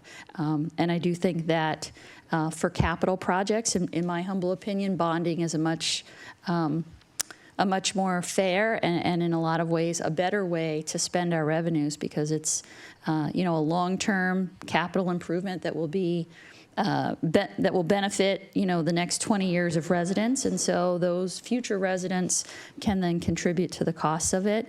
And with the time value of money, sometimes bonding actually, even though we pay interest, it doesn't always come out to cost more, because dollars in year 15 are not worth the same as dollars today. So I would like us to also investigate potential bonding for some of these really big capital improvement projects, as opposed to funding them out of the capital or out of the general fund. Thanks. So if I could go ahead and respond to that. So we are in the process of getting a financial advisor on board. We've led an RFP that closed a couple weeks ago. Once we get the financial advisor on board, we do plan to come back in front of council the beginning of next year to do a presentation on what it would take to bond. But I do want to be really clear that one of the biggest things we have to have in place is an ongoing revenue source to repay those bonds. Yep. So there's a lot of work that has to be done before we can even get to issuing bonds. But we do plan to do a presentation early next year with our financial advisor, just walking you through the process of what it would look like to issue bonds and what we need to do to gear up for that. Excellent, and look forward to all of that, and I think that needs to be part of our long-term strategy, so thanks. Councilmember Gupta? Oh, go ahead. I was going to say thank you, Councilmember. We definitely concur. Councilmember Gupta? Yeah, thank you. Just following up on Councilmember Stewart's comments about the potential of an emergency services levy, through a levy lid lift. I would at least like to know more about it. if my understanding is we would get more information about an MPD and how that works, and the potential pros and cons.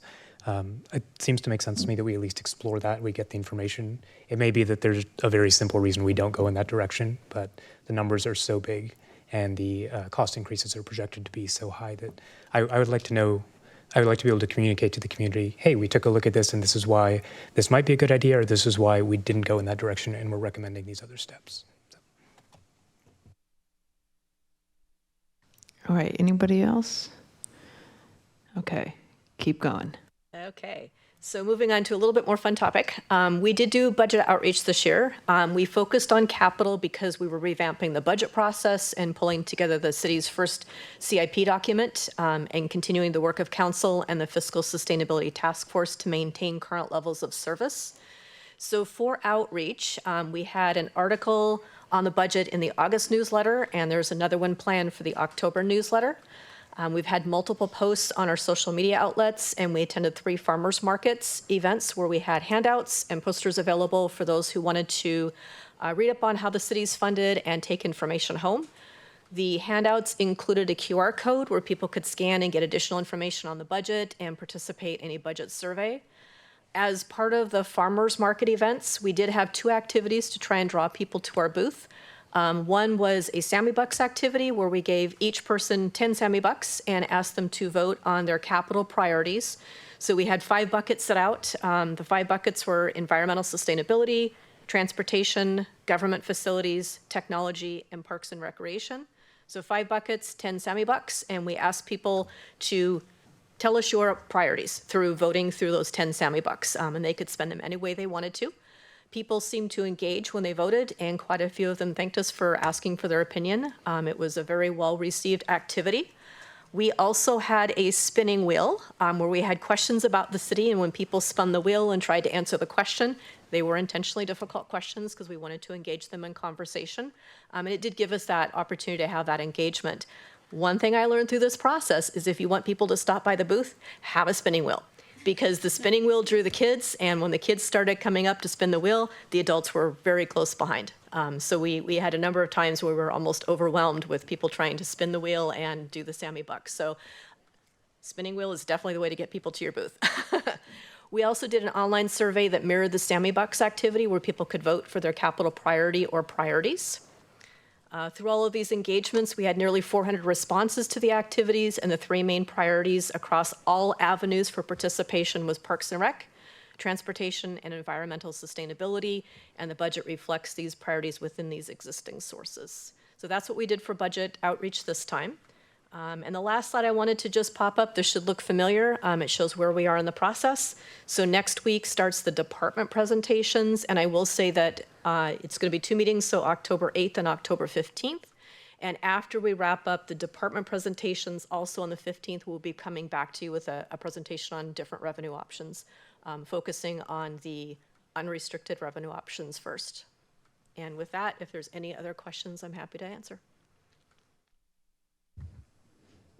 Council, while we have Vicky. Councilmember Gupta. Yeah, very quickly. Could you repeat the buckets for the Sammy Bucks activity? Yes, there were 5, and I'm going to go back to my notes so I don't screw this up. Environmental sustainability, transportation, government facilities, technology, and parks and recreation. Thank you so much. All right, anyone else? Great. Well, thank you, Vicky.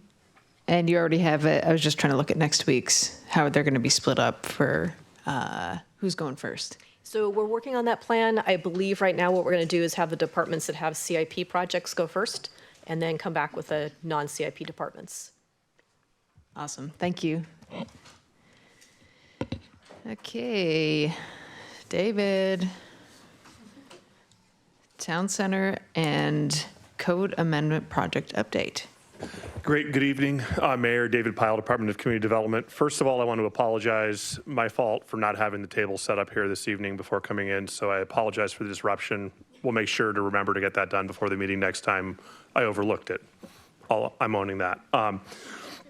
Second, have the great pleasure of introducing Matt Brandmeier, who's recently joined us as of last Monday. So this is his second week with the city. We're really excited to have him here. I don't know if you want to say a couple things about your experience or sort of what you've learned or what you've seen Hey, David. so far. What role is he holding? Excuse me. He's taken the role of our deputy director for community development. Thank you. Yeah. Hi, Matt Brandmeier. I've been in my career for 25 years and focus on planning and economic development. Worked for 5 cities and a county and a private developer. So thank you for having me here. So back to our normally programmed event. So we have this evening Jeff Arango with Framework, who is here to provide an update on our town center plan, and is in the process of muting his speaker. And we also have our sub-consultants with Kidder here this evening. Blair, who serves as the project's primary economist who's helping us understand modeling.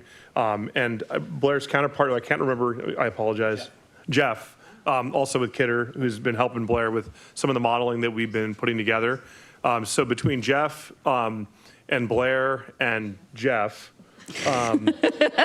we're going to provide a presentation and provide some information about what we've been learning about the town center. This is a really important piece in our background building as part of our town center plan. And after this step, we hope to move into more of our plan amendment and code amendment mode, where we're able to take everything we've learned and look at what needs to be adjusted or might need to be adjusted in order to get the outcome we want to see happen in the town center. Thank you. Okay, perfect timing. Thank you. Good evening, Mayor, City Council members. Jeff Arango with Framework. Excited to be back with you this evening to give you an update on our town center work and get some feedback. So we'll get right into it. So this is following up on our last meeting, which was on July 16th, where we kind of went through a deep dive of our code audit and some of our initial findings.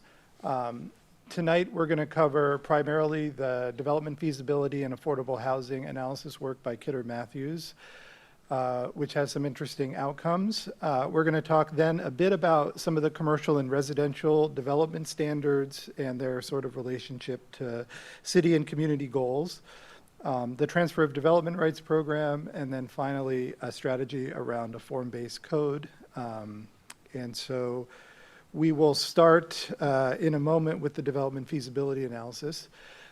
These were the 3 kind of goals that we presented at the last meeting, and tonight we're going to focus on the first 2. So simplify and recalibrate the city's approach to affordable housing, which is informed by the development feasibility analysis. And then the second part will be on some of our kind of initial recommendations around how we can clarify the town center code to ensure that we get the outcomes that the community would like to see in town center.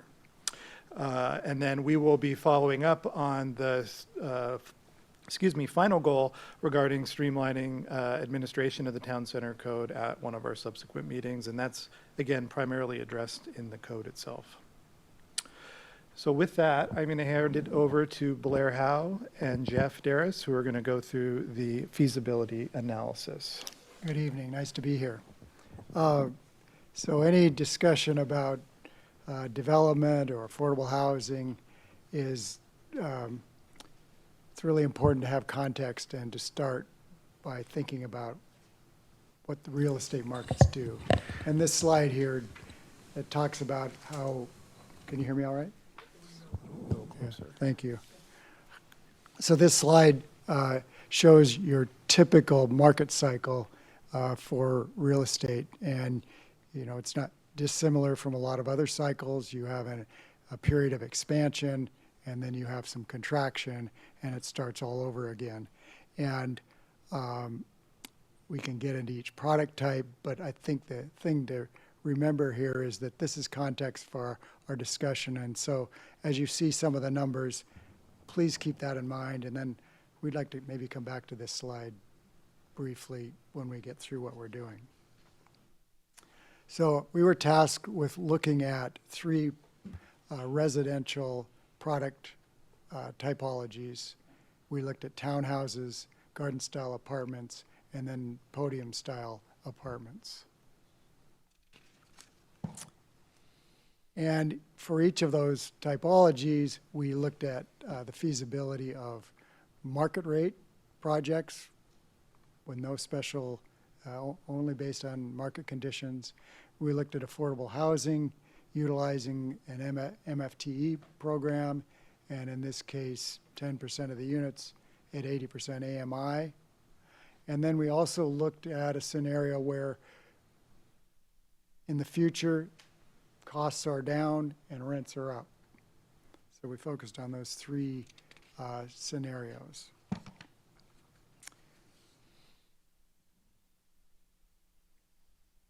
With respect to townhouses, we looked at both for sale and for rent townhouses.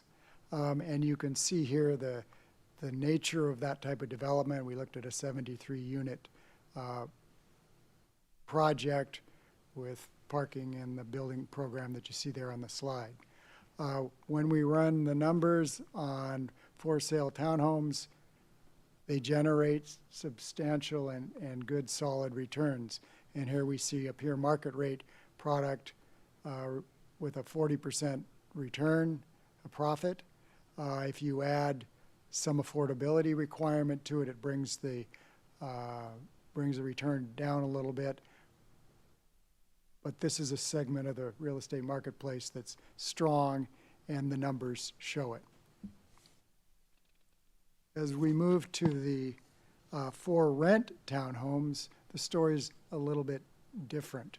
Again, the same development program, but you can see here that the returns are for a market rate project today are substantially negative. If you go to the middle column in the table there, utilizing the MFT program, you've improved the returns a little bit. There's an incentive there for developers to utilize that program, and that's the impact that you get. And then if you look out into the future when, say, our costs have come down like we're seeing in the marketplace today, and rents move up substantially, you get to a place where you have returns that will attract developers. And a 14, 15% profit margin in the type of analysis we're doing is enough to motivate people to want to build. The next product type we looked at were garden-style apartments. Here we have a sample 11-acre site with 350 units, 1,000 square foot, 1,100 square foot units, 3 stories with 1.2 parking spaces per unit. You can see that this product type performs a little bit better than what we were just looking at for the for rent townhomes, but you still today have negative returns. Again, you get a positive outcome when you utilize an MFTE program with modest requirements. And then if you look out at a time when costs are maybe 5% lower and rents are 15% higher, you get to a profit margin that starts to attract developers.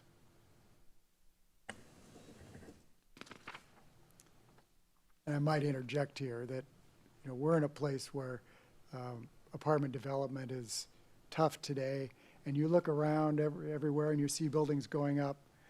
They're going up oftentimes on old economics. They were financed during the upswing in the marketplace, and so we're still seeing that. But the new starts are really dropping off, and they're dropping off because these are the numbers that they look at. Jeff, would you mind being a little closer to the microphone? Those online can't hear you very well. Thank you. Could I ask just a quick question about that when you're talking about rent, with the very first slide you had about apartments that were for rent? I mean, it's my understanding from what I hear anecdotally that rents are going up and up and up consistently. And so is it that costs are going up far higher, much faster than rents have been increasing? Because I don't think rents are coming down. Would I be right in saying that? You want to speak to that a little bit? Yeah, I mean, in particular, interest rates are far higher than they used to be. Cost of construction is up a lot. Right now, we have about 22,000 units that are being delivered to the greater Seattle corridor in 2024. Next year, it's expected to go down to 5,000. So it shows you the drastic shift. When the market was good, when things were good, the developers flood in and they will build. Unfortunately, right now, it's just not the case. We're just seeing a pretty good pullback, a flight to lower density. Those townhomes are much more profitable than kind of your core podium product right now. And then would it be fair to say that anticipated rents are leveling off, that developers are seeing that they can't increase renting a particular unit at the same level at which their costs are increasing? Yeah, exactly. I mean, at least right now we have a pretty level rent scenario. Okay. However, it's supply and demand based, right? Yeah. So next year and the year after, we're probably going to see a pretty good pop in rents. Right, when as a inventory result, starts to when shrink. the inventory shifts, absolutely. Okay, thank you. And it wouldn't be crazy to see a 20% growth over a couple of years. That happens. So the next product type we looked at were market rate podium style developments. You can see here that the sample project is a 3-acre project, 350 units, 1,000 square foot units, and 6-story building with 1.2 parking spaces per unit. We did not include retail in our analysis. I'll say that generally retail is doesn't pencil for developers, and so they're usually subsidizing it. But we tried to keep our analysis simple. Podium style is the toughest of the product types that we are talking about, and in that its costs are higher than the other product types. So we see here for a market rate product, negative 14% return. We cut that down substantially when we employ a MFT program. And then our future conditions where costs are maybe down 10% and rents are up 20%, that project then becomes financially feasible. And at some point, people will start to anticipate those changes, and they'll start to pursue projects that are like this. So what we found was that townhouse development market rate for sale product is feasible today in the market, that apartment development's infeasible, but when the market recovers, development's likely to be feasible again. And then, as Jeff pointed out, interest rates have gone up, construction costs have gone up substantially, development regulations have added additional costs, and all of those things combined make development difficult.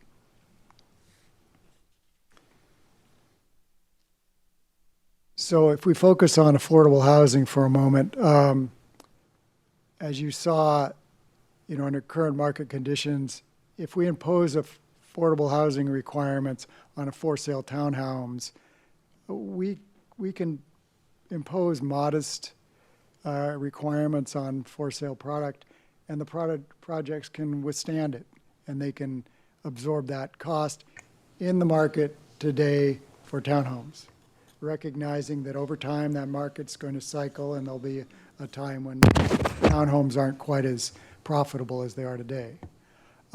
We pointed out that the MFT incentives are not adequate to make projects feasible today, but they help. And then I guess we're repeating ourselves on that one. Yeah, I'll just move on to the last one. Affordable housing requirements. What we take out of our work is that generally, when you're thinking about imposing affordable housing requirements through zoning or what have you, that being modest in the way you go about it is very important, and you can actually reduce or make the markets less volatile. And I want to hit on that just for a second to see if I can articulate that better. We do have a question to Councilmember Stewart. So I'll try to do this without without an image. So we have our graph. Sorry, we do have couple questions too. Do you guys want to, are you guys good waiting? Or do you want to ask now? I can wait. It's fine. Okay, go ahead. So we have a graph of our market cycle, and the more costs you impose on a project, the smaller the window of opportunity to achieve feasibility is. So the curve gets steeper, you end up with a little area just below the peak where a developer can rush in, he can do his project, and it'll work. But as you push the costs up too high, that window of opportunity gets smaller. So it's better to make your imposition or your requirements, whatever kind they are, more modest, because you'll flatten the curve out and it'll make development feasible over a longer period of time. And that's healthier from a lot of respects. Managing it from a city's perspective makes it better for the developers. And if you can make those requirements modest, it will make a market that functions better. And to give you an example of that, we used 10% of the units at 80% AMI as our example. If you took 5% of the units at 50% AMI, you might be in that same ballpark. But if you do like some cities are doing, and you make 25%, require 25% of the units at 50% AMI, you're going to kill development at some point. And so the idea is that we believe modest requirements will have a better long-term benefit for everyone. Great. Thank you, Miriam. By the way, Councilmember Stewart? Yeah, if you can go back to your first slide where you showed the for sale townhomes. Here you say that we could have modest affordability on for sale townhomes. Why modest? I see a 40% profit margin for market rate and a 35% margin for affordability. So why modest? That is an awesome question. So you look at— I want 40% margin, by the way. I mean, that's huge. Okay, so first of all, keep in mind our numbers are conceptual, projects are conceptual, so there's variability in there. But set that aside for a second. This is an extremely good example of a market segment that's on fire. And we can look at it, we can say, hey, I want to capture 20% of that 40%. Let's use it to get some things that we want. But when that market falls off for whatever reason it is, and almost all markets are cyclical, then you've imposed too much on it. And now all of a sudden that development is less feasible or is only feasible for a short period of time. Does that make any sense? Well, it does, but I also thought, strike while the market is hot. My next question is for the other housing types. If the MFTE subsidy isn't enough, did you look at what it would take? Because I appreciate this market study, but the fact of the matter is we have a housing crisis, and not just in Sammamish or Seattle, but all around the world. So the market isn't going to build it, so we're just going to move on. That's not going to work. We have people who need housing. So did you incorporate things like we have 2 really big companies who are offering 0 interest loans for affordable housing? Are any of those types of incentives also incorporated in here, and would those tip the needle? So those things would help. Our analysis is pretty discrete, trying to keep it high level and fairly simple to demonstrate the principles. But you could start to look at a lot of different programs to make affordable housing, and that's a big piece of work, or that's a project. Because I don't think we should be asking, if we should do it. The question should be how, right? It has to happen. So we have generations of kids who have nowhere to live. Yeah, have 4 of them at home, I understand. So with what we've learned from ours. And David, aren't you supposed to make Matt answer all the hard questions since he's the new guy? We're leading up to that. Okay. So what we've learned from Arch is that in order to attract those types of, I want to say, enhancements to funding packages, we first need to have our house in order. So we have to have the base established by which we become an attractive city for those organizations to then want to partner with us. So what we're looking at here is building the base out. And this conversation and the finances that you're looking at here are regarding the base. Once we can show that we have a base model that will actually deliver something, then we can look at adding enhancements that will further leverage the additional funding sources and will accelerate the level of affordability, if you will. So I think what we're really trying to talk about here is the base. I agree with what you're saying, that there are these other funding sources out there. I've been to several meetings with Arch lately where they've been talking about how some of these projects that are being delivered on the east side are actually viable. And it's because of programs like this that started, and that as a result of that, it then led to the snowball effect of other funding sources being attracted to that and then wanting to join in on that effort. Yeah, because I'd like to see some of the numbers behind it, right? You've referenced, obviously, interest rates a number of times, and we all understand interest rates are higher. But if we can get low interest or no interest loans for some of these things, how much does that change the equation? I'm assuming quite a bit. I appreciate that you had to keep a lot of things equal. But again, to me, hey, all we can do is build for sale townhomes where developers are making 40%. That's all we can do. Doesn't feel like the right answer to me. Thanks. Councilmember Lamb. So going back to the first slide, it looks like it was the market. It was the one that Councilmember Stewart was talking about. It looked like that was the most feasible for what the conditions are now. But we're not looking at what's 30% AMI, which I believe is mostly what we are tasked with building. So I'm really curious to know what percentage or what the profit margins are at 30% AMI. And what does it mean for the town center? Does it mean that it is unlikely any of these large apartments will be built? Are we going to be just building these for now? So first want to make sure to differentiate between the town center effort and the comp plan effort.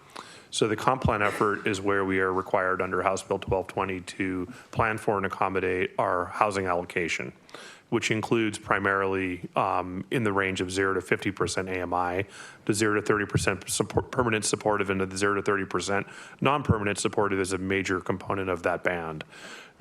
So we, as a matter of compliance strategy, have identified as part of our comprehensive plan proposal, and we've received feedback from King County, from the Affordable Housing Committee, and from PSRC, very positive feedback so far, that we are looking at accommodating that through what we call the bonus parcels, that is largely accommodating that on faith-based ownership and public ownership properties. Very little of that is actually in the town center. So town center continues to remain looking at more of a workforce, or I want to say a mixed range of affordability. Really the target that we came up with earlier on in this project has been 50 to 80, 80 to 100 and above. So there really is not a deeper affordability component written into the work that we're doing with town center. That's not to say that we could not add as an enhancement if we were able to achieve better funding packages, deeper affordability. But I think what we're looking at for the initial affordability bands is really the 50 to 80, 80 to 100% range, which really is why we focused on the 80% for the purpose of this study. Great, thank you. Councilmember Gupta.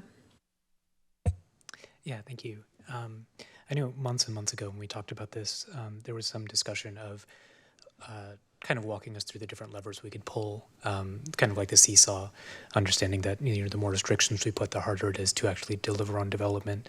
So is that still coming? Is that part of this effort? I know this basic analysis is the MFTE, which I understand has been very successful in other areas, but I just want to know if and when we're going to get kind of the broader picture of these are all the things we could potentially try, and this is what that's going to deliver. We'll address a number of those in the second half of the presentation.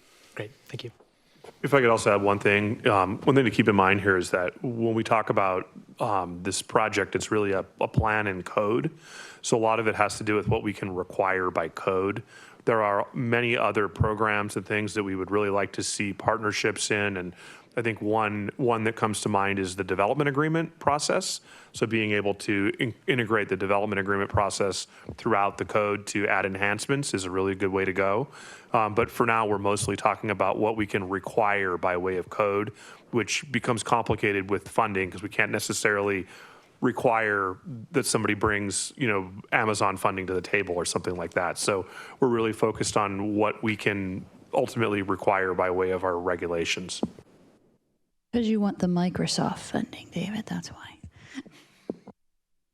Councilmember Trine?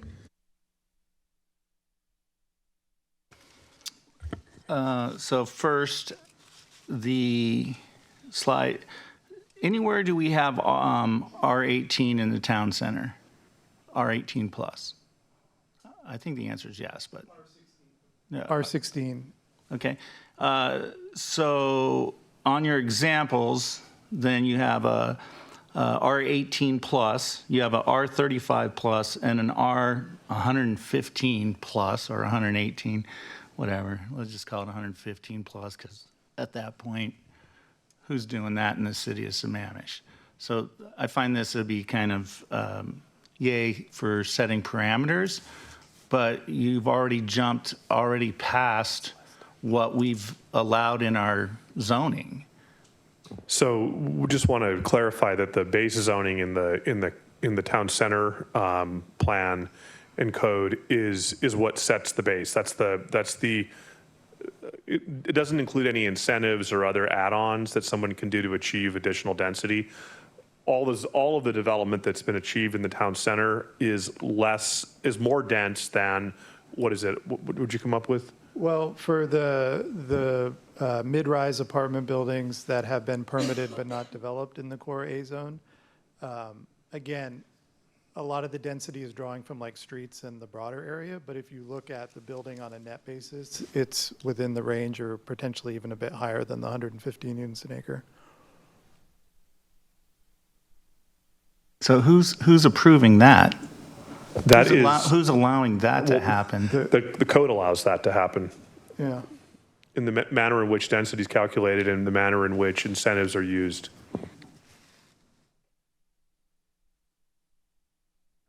How many acres is the town center?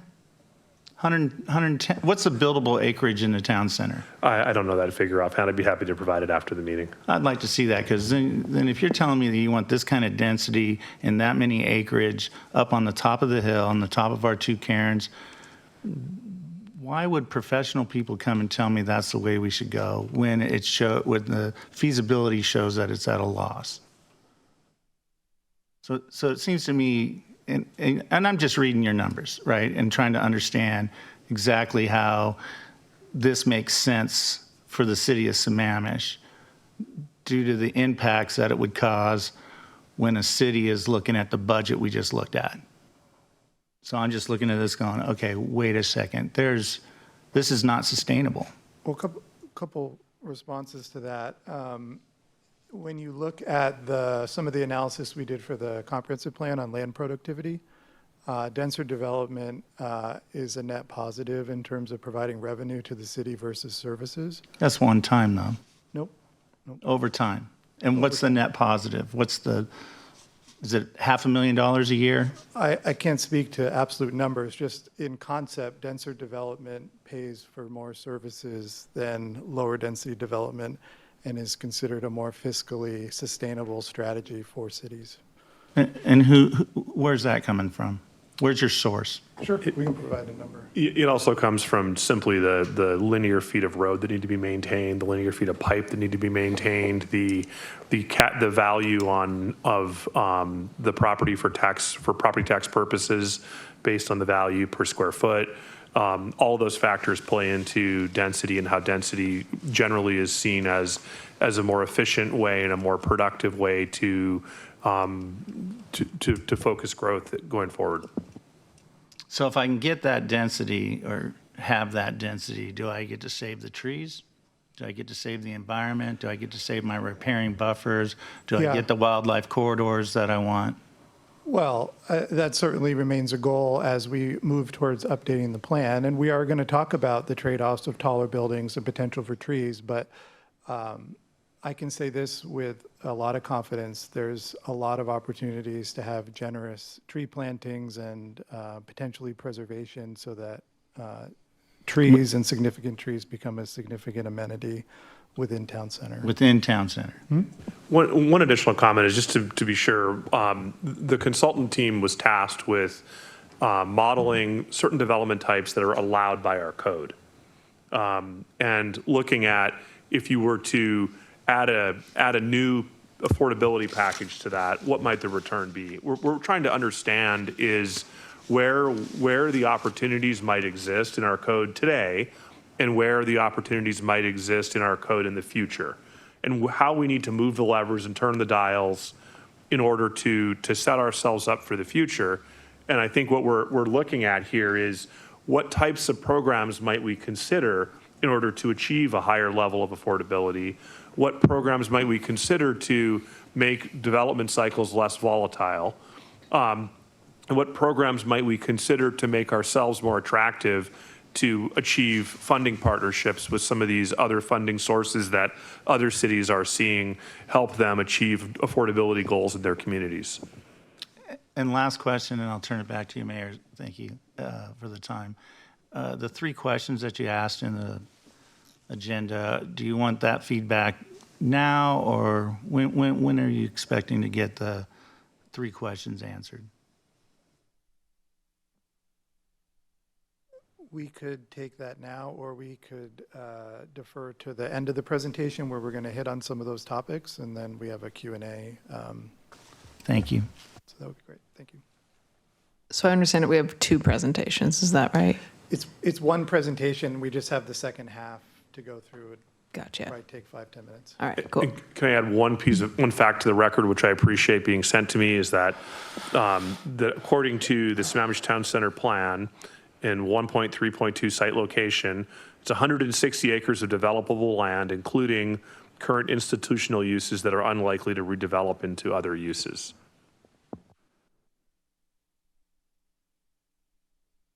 Thank you, Carrie. Are there other questions, or should I proceed? Thank you. Okay. Next slide, please, Miriam. Thank you. Okay, so the next topic we're going to touch on is transfer of development rights. We certainly understand that the preservation and enhancement of the natural environment and natural areas is going to always continue to be a goal for the community. In this instance, I think what we're really talking about is the relationship of land preservation and TDR program with town center and affordable housing, because those have been sort of put together in terms of the current program. And, you know, just back to our conversation, the only way that you can achieve, you know, mid-rise development, for example, is through the use of incentives currently, and many of those, or most of those incentives have been used, which really limits the options and feasibility for other projects, again, over time. Right now, certain projects are feasible, and that will continue to change and evolve. The King County TDR program, in terms of those TDRs that are addressing the areas shown in green, which are the sending sites, those are the areas that are being preserved when their development rights are purchased. There is sort of the shell of an in-city TDR program, but that has not been activated. And our, you know, impression is that that would be challenging to make feasible within the current city structure. And then I think the broader kind of policy question, again, if the goal is land preservation, the current strategy with the TDR program is essentially putting that on town center development to pay for the cost of that. And that essentially has an increased cost to developing market and affordable housing. So that's kind of the essential policy question. And the fact that the program has been exhausted, it's made some more limited options. So I think our recommendation at this point would be to sort of decouple the TDR program from town center as a way to sort of prioritize the development of market and affordable housing to meet the, the challenges with the housing crisis. Oh, sorry, that's not me. Miriam, thank you. As David mentioned, there is some connection between the inclusionary affordable housing program we're talking about in town center and the one that is emerging citywide. The citywide program is going forward with the comp plan and the code amendments that are scheduled to be adopted by the end of the year. The town center project will go through the middle of next year, and so these programs at some point could likely sync up. But as was described earlier, having a reasonable affordable housing requirement and understanding that inclusionary programs typically don't address the deepest affordability levels, or if they do, it's at a very sort of low ratio or low production of units due to the lower revenue that's produced. So as I said earlier, limiting the future TDR program, but honoring existing TDRs which have been purchased. If the citywide program and the town center program involve the collection of affordable housing fees, whether that's for full units or partial units, or fractional units as they're described, the city will need a way to manage those fees. It could be as simple as partnering with an outside agency to do that, such as Arch or others, or it could be a more robust city program as well. For larger landowners, and perhaps this is done through a development agreement, I think the option for land dedication is something that the city should consider. That could help counteract the limits of an inclusionary program to actually put together a project in town center that could potentially address some of the deeper affordability needs in the city. There could be the potential for some exemptions.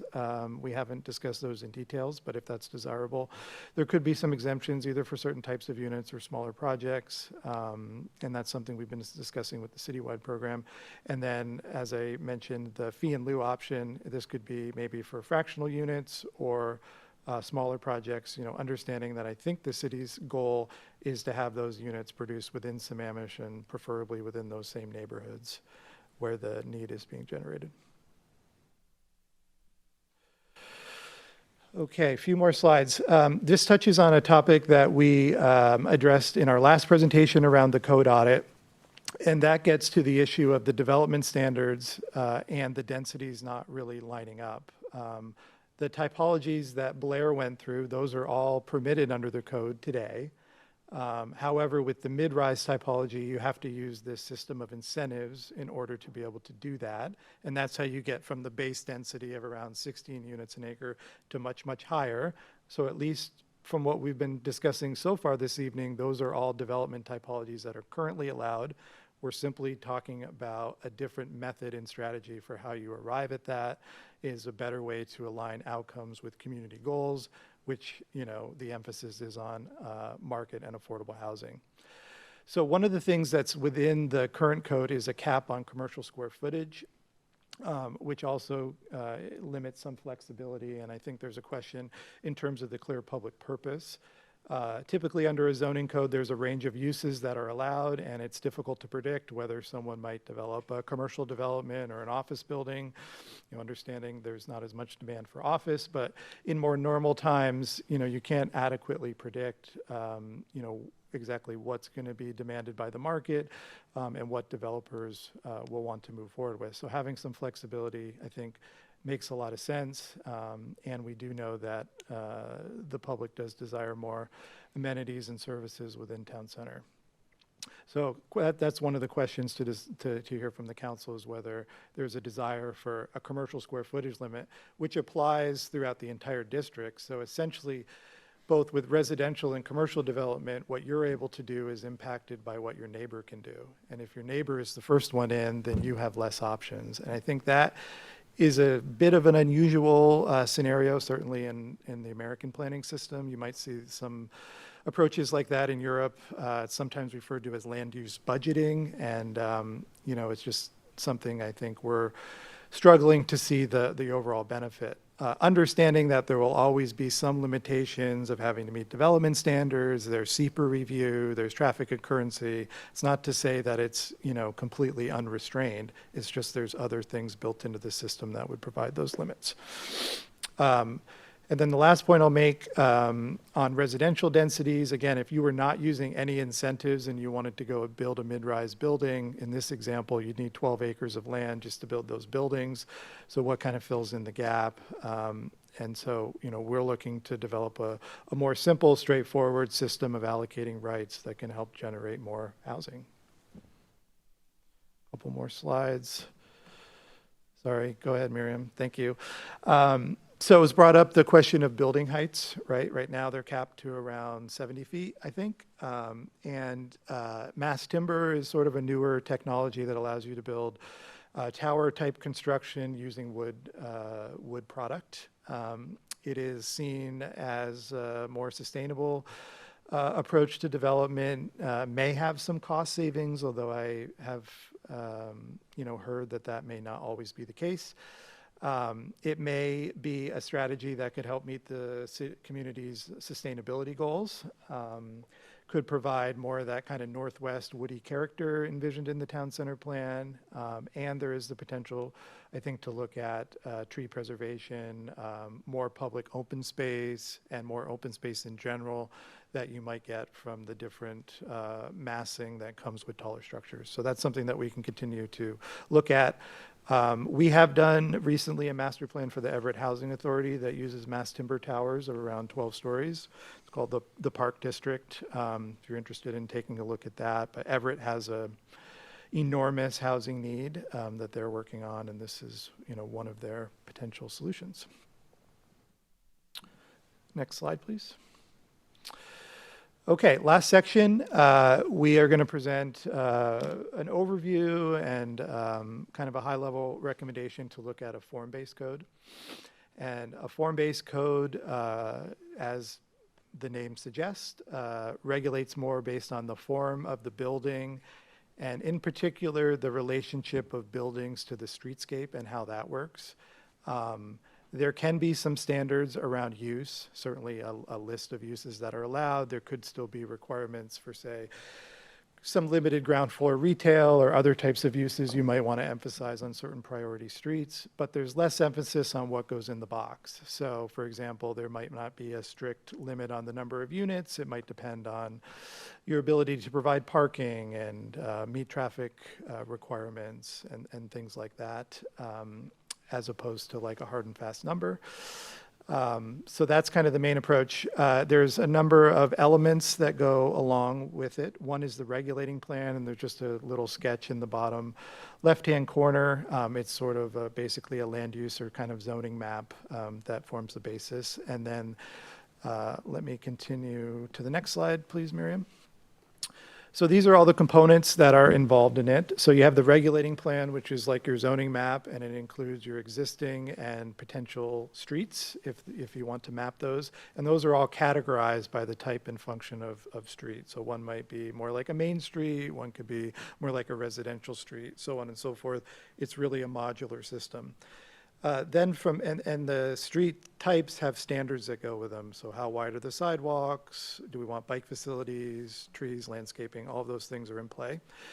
And then certain streets will allow certain types of buildings and certain frontages that are appropriate with the type of use that's proposed. Those are the building types and standards.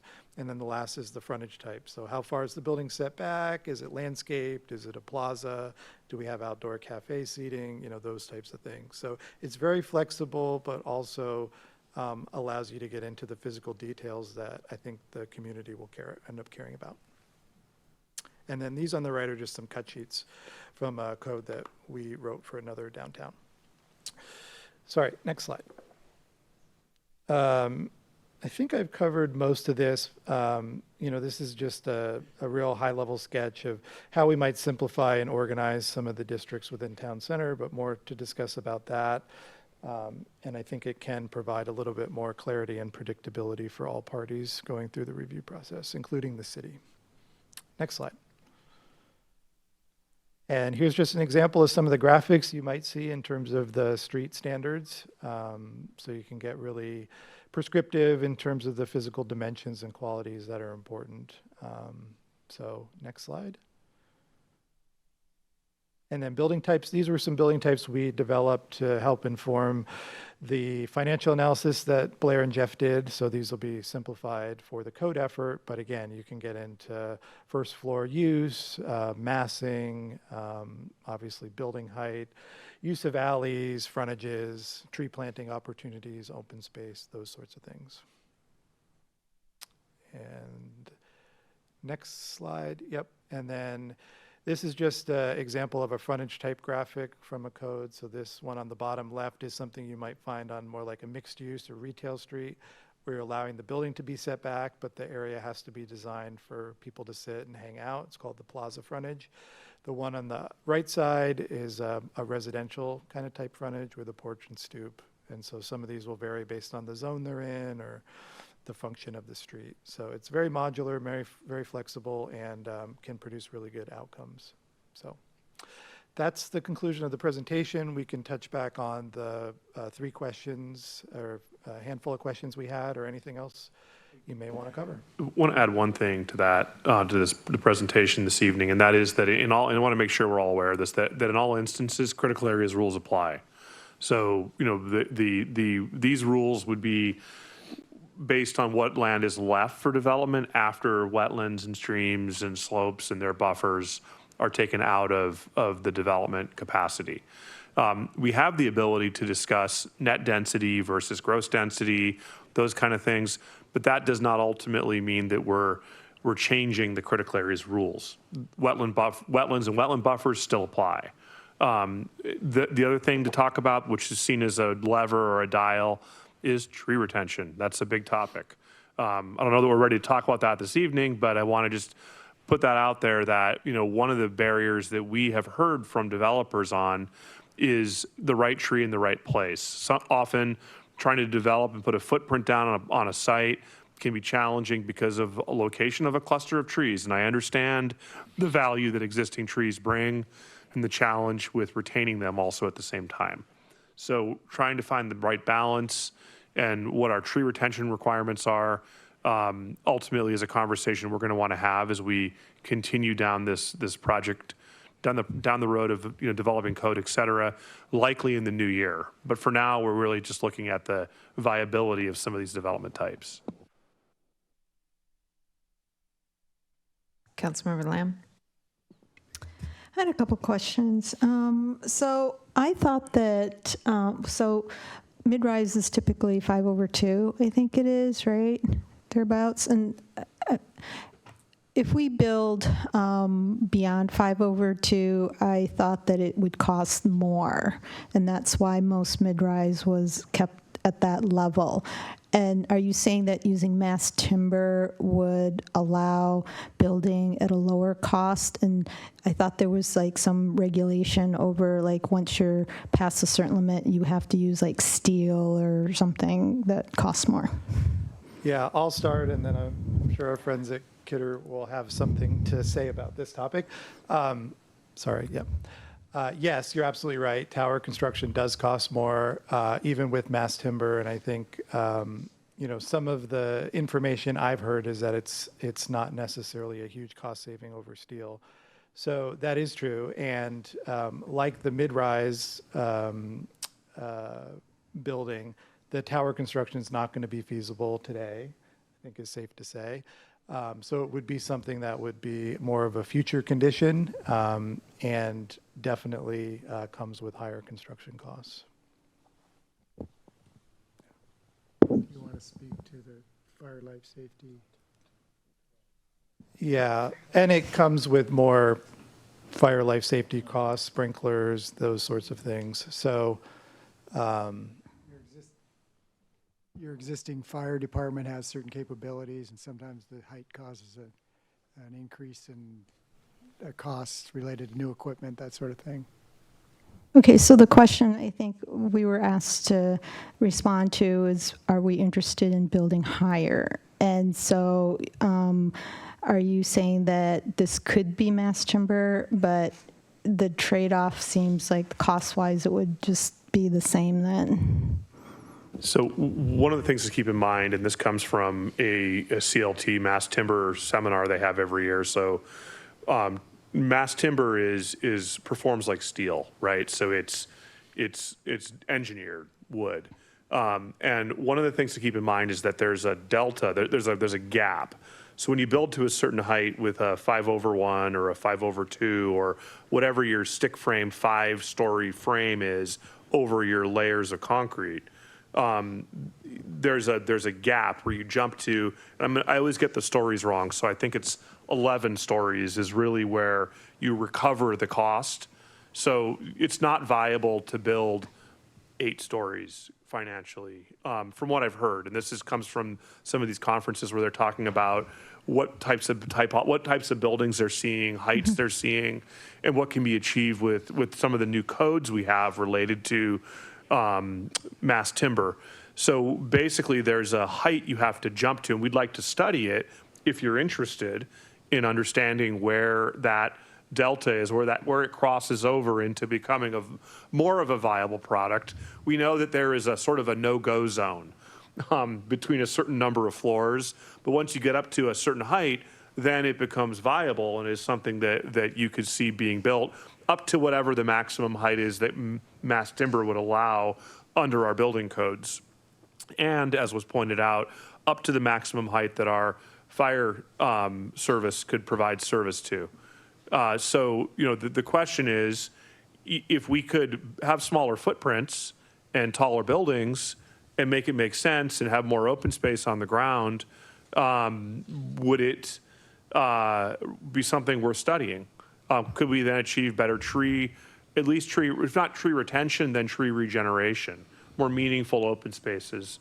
I remember the first time I went to Vancouver, BC, it was about 2005, and they'd just been through a really big push in redeveloping part of their downtown with these slender buildings and lots of open space. And it was a fabulous place to walk around, and I was sort of blown away by it. And that's when I got really inspired as an urban planning professional. So just the question is, would you like us to study it and come back with our findings about how we could include this in the code and what the benefits of it would be?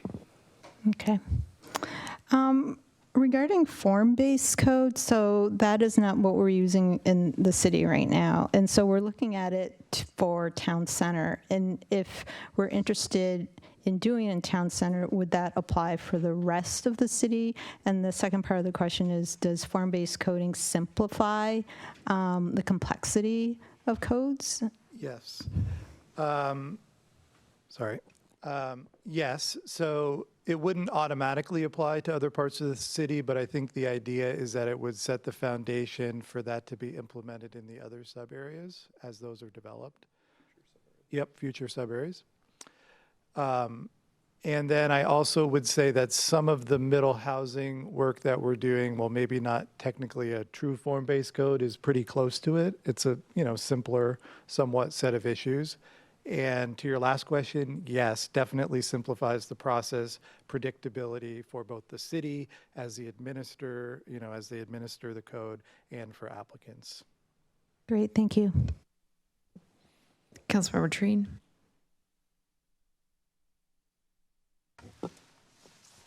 Yeah, thanks for bringing up the fire code, because that was the first thing I wrote down. And the sprinkler system, and have we actually talked with the water district? Second question was similar to Councilmember Lamb on the form-based code, so thank you for asking that question, and it was asked and answered, so I appreciate that. What types of commercial use and amenities should be encouraged in the town center? Well, what types of commercial use could be supported by the market?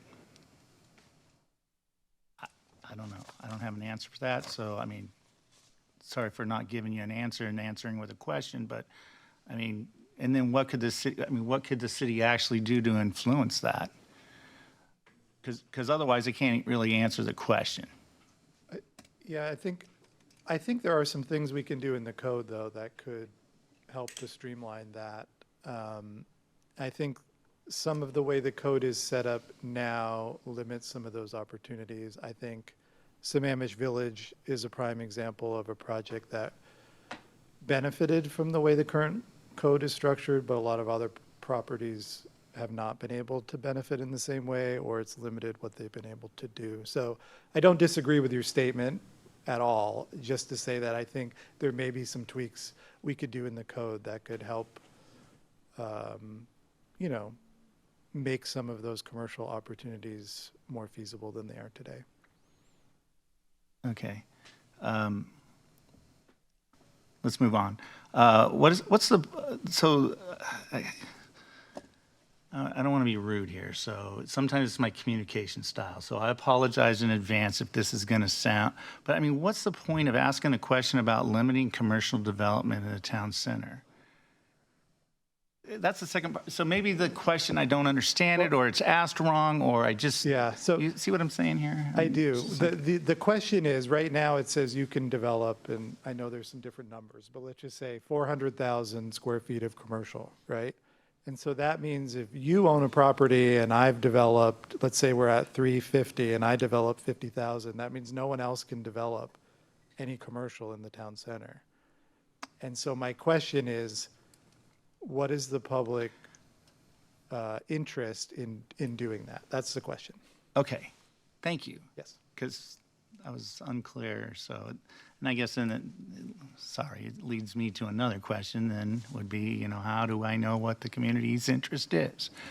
And if you tell me that it's because I'm going to get it from Facebook posts that we need to have, you know, another hardware store or another pizza joint or whatever, that's funny. I mean, it's interesting to see, but also I'm like, okay, really, let's be sincere. What would actually survive? What would thrive in the town center in Sammamish that isn't somewhere else that I can go in 10 minutes or 15 minutes drive or stop on my way home from work? And that to me is, I've always thought from the very beginning when the town center was proposed, this is a tough little nut for them to crack, because what do I put in there? Electric car company that I can sell stuff, or bikes, or there's probably one, but I'm going to need more than one business to support, you know, the commercial size of buildings that are going to be constructed. So I think one of the ways to think about this is do you want to allow flexibility going forward for every developer who might come through, and we might, you know, maybe the larger landowner sells something to someone else and that they want to have a commercial corner on their building. One thing I've learned about commercial development is that developers don't want to build it unless they're absolutely sure they can fill the space. So my sense is in line with what you're saying, you're not necessarily going to see a runaway train of people wanting to build tons of commercial in Sammamish.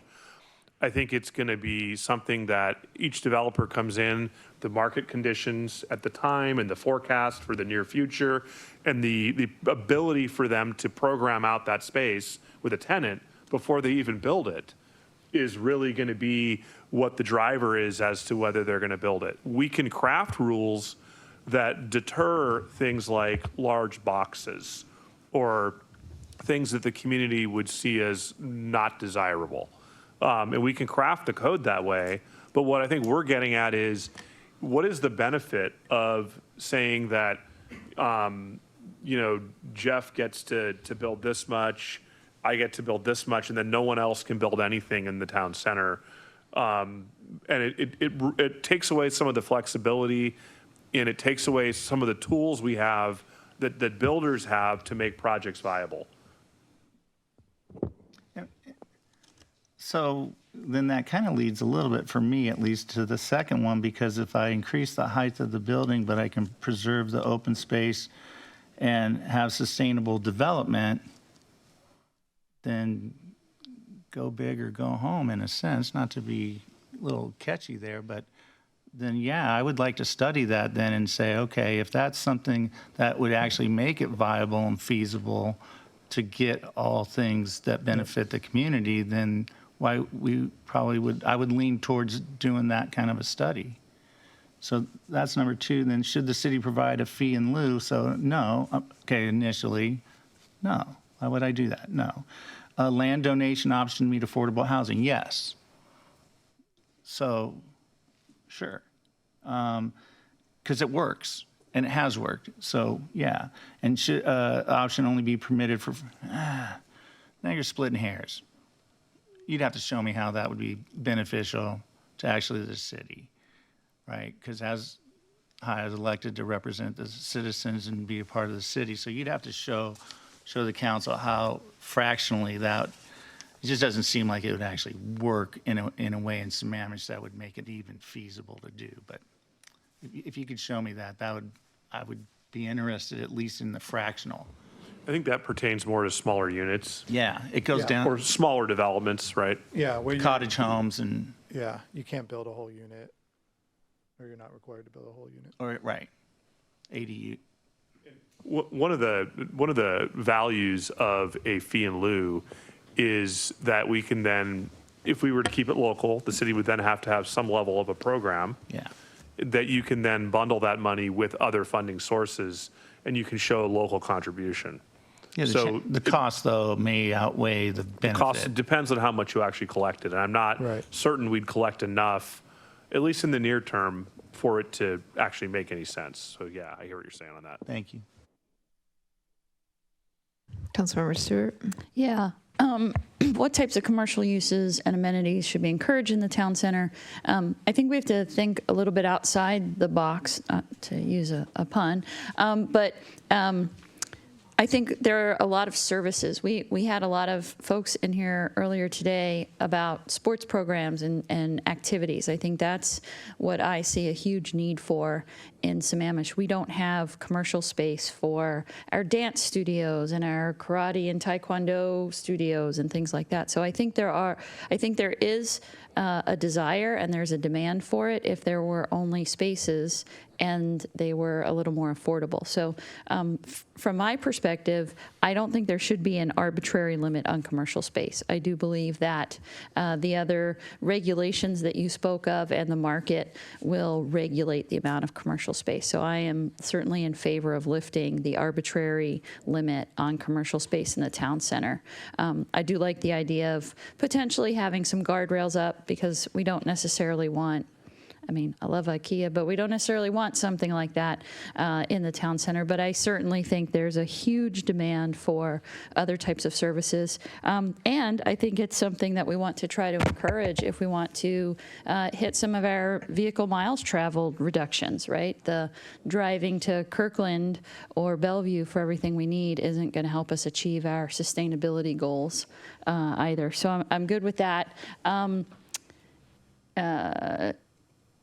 Should we increase the building height? I'm in favor of studying that. Again, if we can have some sort of a height to setback ratio. So if you do increase the height, there have to be other constraints so we get more open spaces. I would only be in favor of it, again, if it reduces the footprints and increases the open spaces and paths and reduces our costs on infrastructure, right? So you could potentially have fewer streets. I'd also like to see us, if we're going to do some of these design changes, can we design for people first and then cars, not cars first? I've read a lot of studies recently where, you know, again, when you just think about it differently, we always think about building for the cars and then where are we going to cram in the bike paths and the sidewalks and everything else. If we actually design around the people first and then we say, okay, now where can we put the cars? We get oftentimes much better people-centric design. So I would love to see us encourage that. And then the fee in lieu, yeah, if the fee's high enough to do something material, certainly. For the fractional units, that would be fine. That's certainly something we could put towards like an arch or something like that. Again, as long as any fees collected went back into affordable housing. The land donation option, I'm totally open to for sure. The other things, again, that as we look at this and we look at how we make this feasible, we do need to be looking at community land trusts and some of these, deeper partnerships, the public-private partnerships.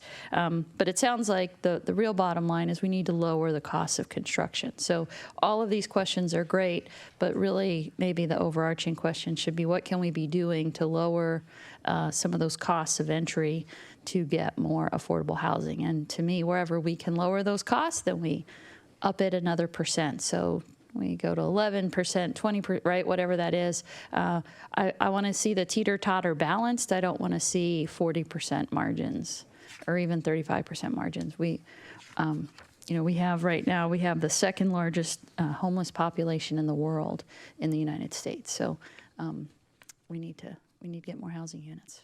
Thanks. Councilmember O'Farrell. Thank you, Mayor.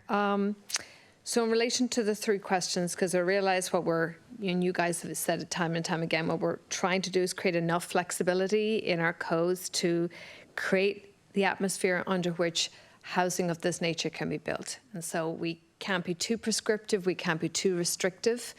We have to work with our format market developers to ensure we can get something built, or like I should say, we should ensure that it will be built, because the city's not going to build anything, right? So we were going to try to create the conditions under which some of this housing can be built. So, and as well, doing that under, competing values. We want to save our trees and we want to save our natural environment, but we also know that we need homes for people. And those sometimes are competing. So when I look at these three questions, my answer to all three of them is, I want to hear more about it. So I don't want to take anything off the table. I want to hear, I have to say instinctively, when I see fee in lieu, my first reaction is no. But I also want to hear more about it before I discard anything out of hand. I want to hear more about it, because what if that's a really great idea and I just don't like the language and I just say, oh no, absolutely not. So I want to hear more about all of these issues so that we get a much better picture on this very complicated issue of how do we create conditions under which more housing can be built at a price point that's slightly more affordable to the general public, and that we get a product that's acceptable to our community and that our for-market developers will build. So there's a lot in that to do, and so I would like to hear more about on those three questions from you guys, and so that I can educate myself, make better decisions. So yeah, I'd like to hear more. So thank you. Councilmember Gupta.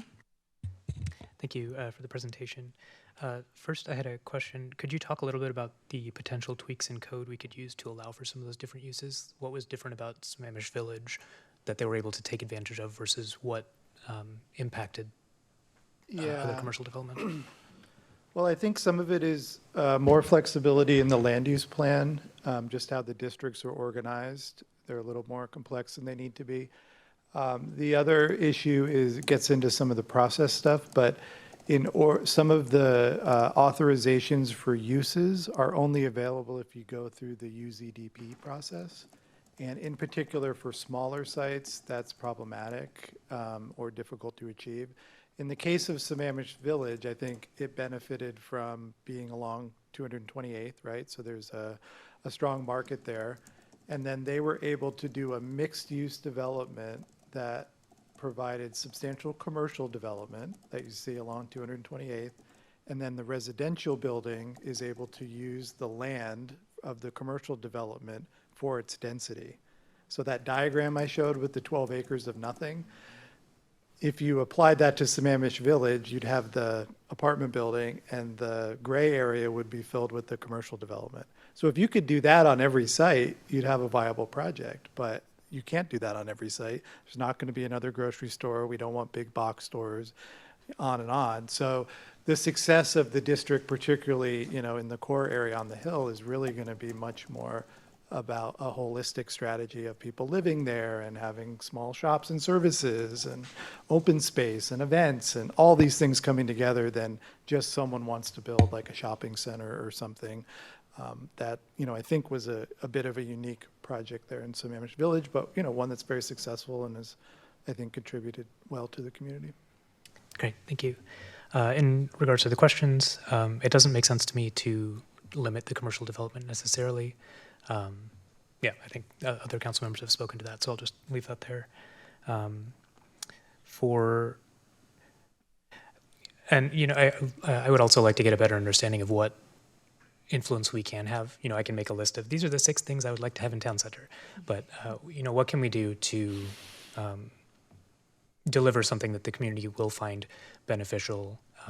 And what are the regulatory tweaks that we can implement to get ourselves there while making sure that we don't get, a big box or something that the community looks at and sees and says, well, hey, now, we worked on this for 17 years and we still ended up with something we didn't like. Yeah. Right? So. And we should have probably prefaced this, but we have a lot of other tools that we can use to limit that stuff from happening.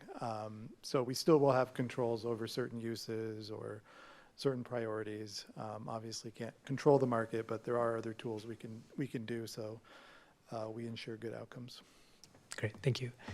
Increasing height, I definitely agree. It bears studying. I'd like to learn more. Okay. And fee and lieu, I guess I'll start with land donation. That sounds great. I'd love to learn more.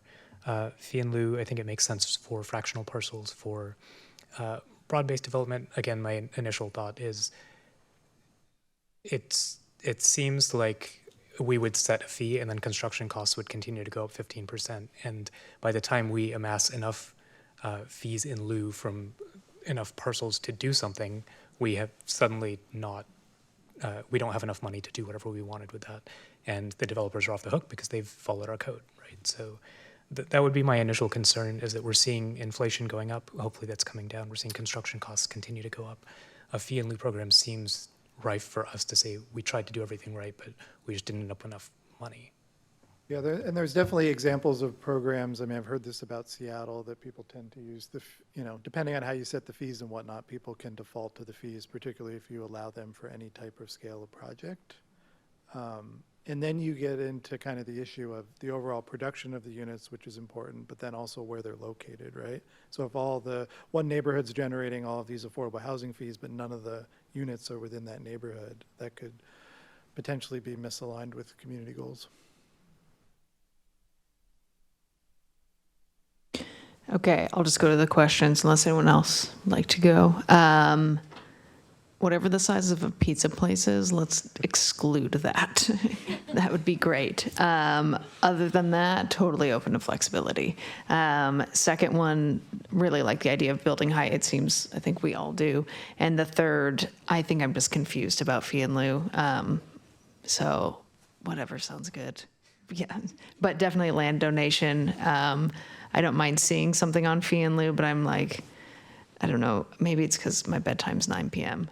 So I'm like, fee and lieu, only fractional, that's just like too many words. So, but this is, really good. And thank you both for coming to our rough crowd here, but super helpful in getting those numbers, or at least kind of a baseline, an idea what it looks like. So, yeah.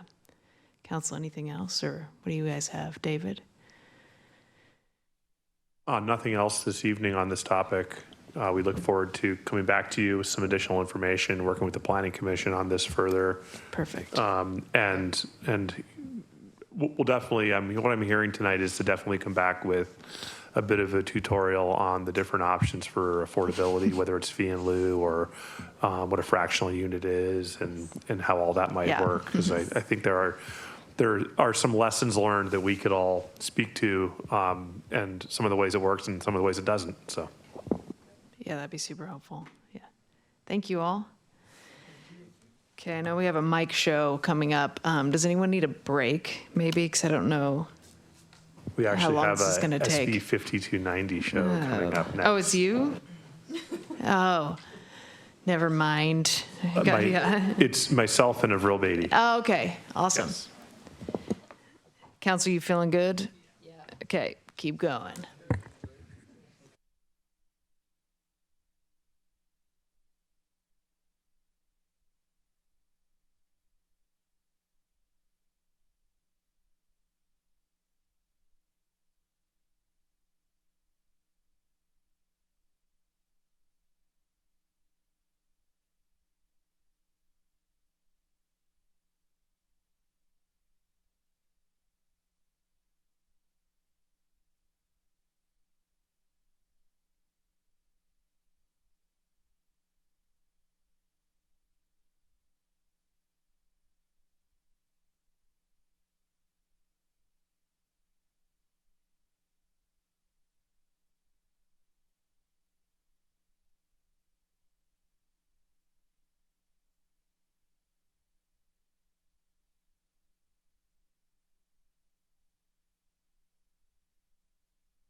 Good evening. Am I on? I'm on. Good evening, everyone. Thank you for still being awake. Go team. My name is Avril Beatty. I'm the current Planning and Permit Center Manager with the Department of Community Development, and we are here this evening to talk yet again about streamlining regulations in response to Senate Bill 5290. So this evening, we're going to go over some of the updates that we've worked on to the regulations. We'll go over background, the proposed changes, and next steps. And we're going to try to do this as quickly as possible. So quick background. Senate Bill 5290 was looking to streamline the permitting review process. Part of that included what type of applications reviewed by a city would fall under this legislation. Part of this was the removal of building permits from the definition of project permit. Great news for us, since a bulk of our work is building review of building permit applications. There's some other things on there. Time periods are set forth in the Senate bill unless a city adopts a different ordinance, such as what is presented this evening. There are refund requirements within the Senate bill unless a city does 3 of 11 things, and we do 4 of the 11 things, and the Department of Commerce has agreed with us on this assessment, so yay Sammamish. And then there's also a requirement for annual reporting on review times that would kick in January 1st of 25. So the proposed changes, we broke them up into 3 categories, just like we did with the critical area ordinance update. Category 1's super simple, straightforward. Category 2, we wanted a little bit of discussion. And then the category 3s were ones where we really wanted to make sure we had like a robust discussion and feedback and buy-in. So of the work that we've done, where we've presented to both Planning Commission, in the spring, and we presented to you in the spring also. We then went back to Planning Commission, and through all of these discussions, what we've come down to that we want to make sure we've got all these last wrinkles sort of ironed out before we come to you with a public hearing, mostly revolves around noticing of projects. So one issue that we've come across is the noticing radius that's required by code. We have a very large noticing radius, 1,000 feet, and if you are within the erosion hazard near sensitive water bodies overlay, you've got a 2,000-foot wide column going down slope. Generally, we find that a 500-foot noticing radius is a standard noticing radius. It's one that we had before, I think prior to 2016-ish. In discussions with Planning Commission, they agreed that the 500 square feet was generally reasonable as long as we were meeting, getting to at least 20 different nearby properties, because there are parts of Sammamish that are more sparsely populated. However, Planning Commission did recommend, and it's in the letter that's in the packet, that there be discretion by the director to increase noticing as appropriate for those places that are downslope. Or if you've got a large wetland, like there are some huge wetlands within Sammamish, if you're doing a project on one side, you might be affecting that ecosystem, and it might warrant noticing on the other side of the wetland. But we don't have that currently codified. So allowing that flexibility to increase noticing as appropriate for that sort of project. We do recognize having discretion can be a little messy sometimes. So in response to that, to minimize any messiness, staff recommends that we put together a noticing policy. So nothing codified, but something that would be an official document that we could have publicly vetted, and something that we can point to with residents and developers saying, if this, then you notice downslope or you notice across a critical area. So we have it spelled out, but it's not codified so that we can update it as necessary in response to community concerns or other priorities or technology advancements that allow for, little drones to plop notices right in your hand, whatever it is. So that's some of the proposed changes to noticing. We also have challenges with our noticing signboards. They're very big. There's a lot of text. I geek out on on-site notice boards. I am not a fan of ours. There's a lot of text. It's hard to read. It's hard to figure out what's actually happening or what it's really going to look like. So I want to be able to easily get to a website where there's plans and a project narrative and the critical area reports. And so having more flexibility with the on-site sign, where we can, instead of having all this prescriptive text that has to be on there, simplify it. Have a URL, have a QR code, have something so someone can easily get to a website where they can actually get to the nitty-gritty of the application. So, so we want general requirements for on-site notice boards with layout, location determined by the director.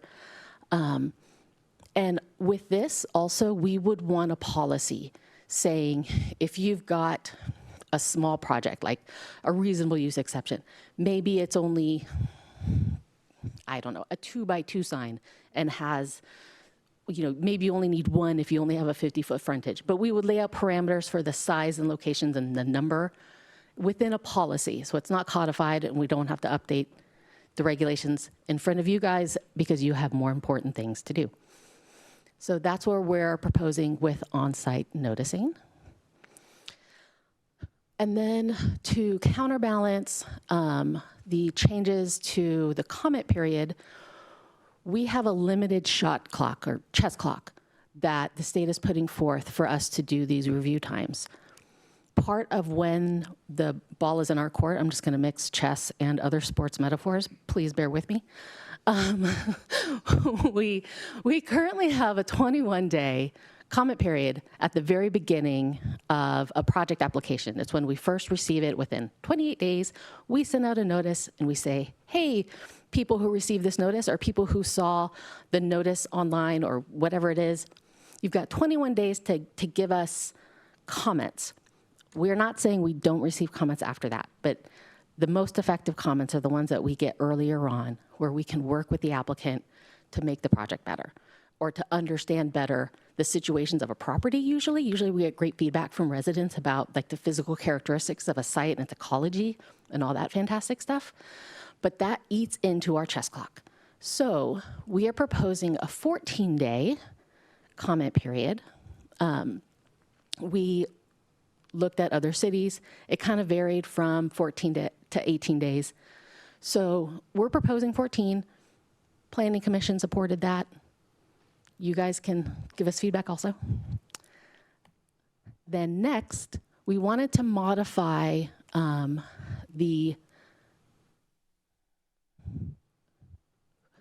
bear with me, my brain. There's a word. Criteria, thank you. The criteria for the submittal of an appeal. Right now, we don't have anything. So anyone, once a decision notice has been sent out, anyone can appeal it on any grounds.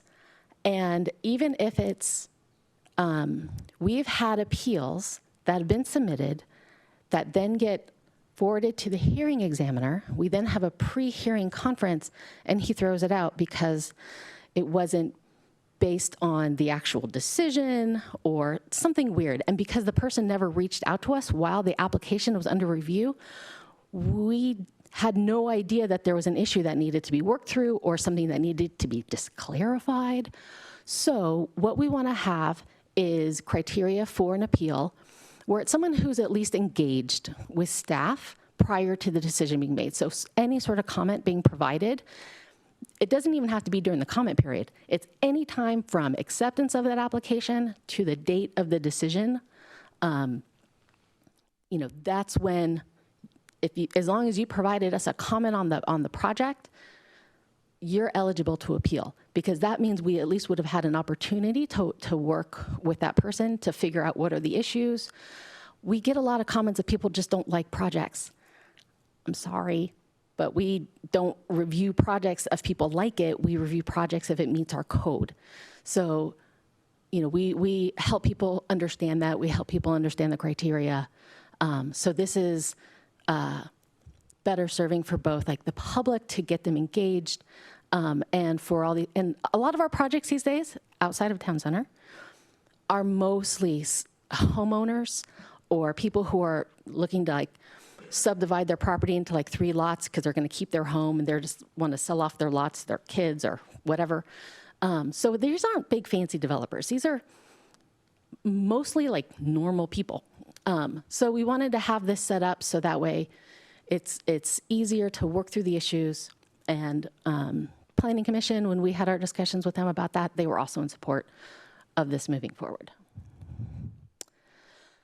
Okay, chess clock. So there are recommendations within the state regulations, depending on if something is reviewed. So the type 1s, reviewed by staff, approved by staff, under the direction of the director. Type 2s, these are ones where we do notices, and these are appealable to the hearing examiner. The type 3s, a recommendation is made by staff to the hearing examiner. And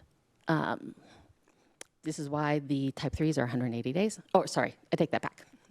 170 days. So these are the ones recommended in that middle column by the state.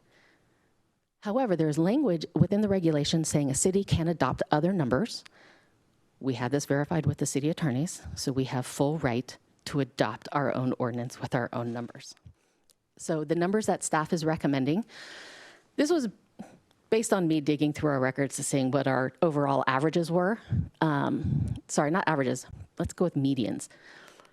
Type 1s, even though these are straightforward, there was kind of a mix of things that could be approved within a few weeks versus things that took a few months, because we have so many small sites with boundary line adjustments along the shoreline of Lake Sammamish, where they're trying to do a boundary line adjustment with the county, and there are critical areas or it's old homes that have been there for a long time, and they just get really complicated really fast, and they bumped up that overall timeline a lot. So we're not saying we need 90 days. We're just saying for the shot clock purposes, so that way we don't have to worry about doing additional processes to extend that timeline. We just wanted to start off with the 90. We won't take that long in general. We are still going to expeditiously review these things. We like getting the simple things out of the way, but we're recommending these numbers based on the type of activity we've seen. Sammamish is a complicated place to even do an addition to a house sometimes. So we're proposing these numbers over the state numbers. So as stated, Planning Commission's recommendation was as staff had proposed the strike draft to the changes to the code with a modification of the additional noticing area per the director's discretion. We do want to have policies followed up in writing so people can see it. So this is where we're at before you tonight. And so then the next steps, we are hoping to have the public hearing open in 2 weeks on the 15th, get all the public testimony, and then hopefully we can wrap up all that public testimony and then consider adopting the ordinance on November 5th. Anything you want to add? There's not. I don't think there's time for more meetings in between. No, there are not.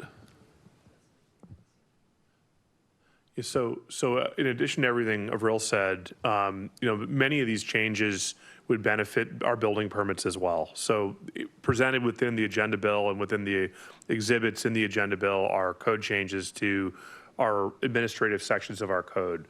While we're not including building permits as project permits or land use permits, there is a benefit to those permits because of many of the process improvements that we've identified and are making across the board with permitting. So that's a good news. That's a good news for the average Sammamish applicant. I would like to also say that, with regard to the timelines Avril identified, we have a more complex landscape physical natural landscape than most communities do. We have lots of wetlands and ravines and slopes, and consequently, we usually need a little more time to work with an applicant than some of our counterparts where it is more of a traditional grid, simpler development. So we do want to have adequate time to bring a project into compliance.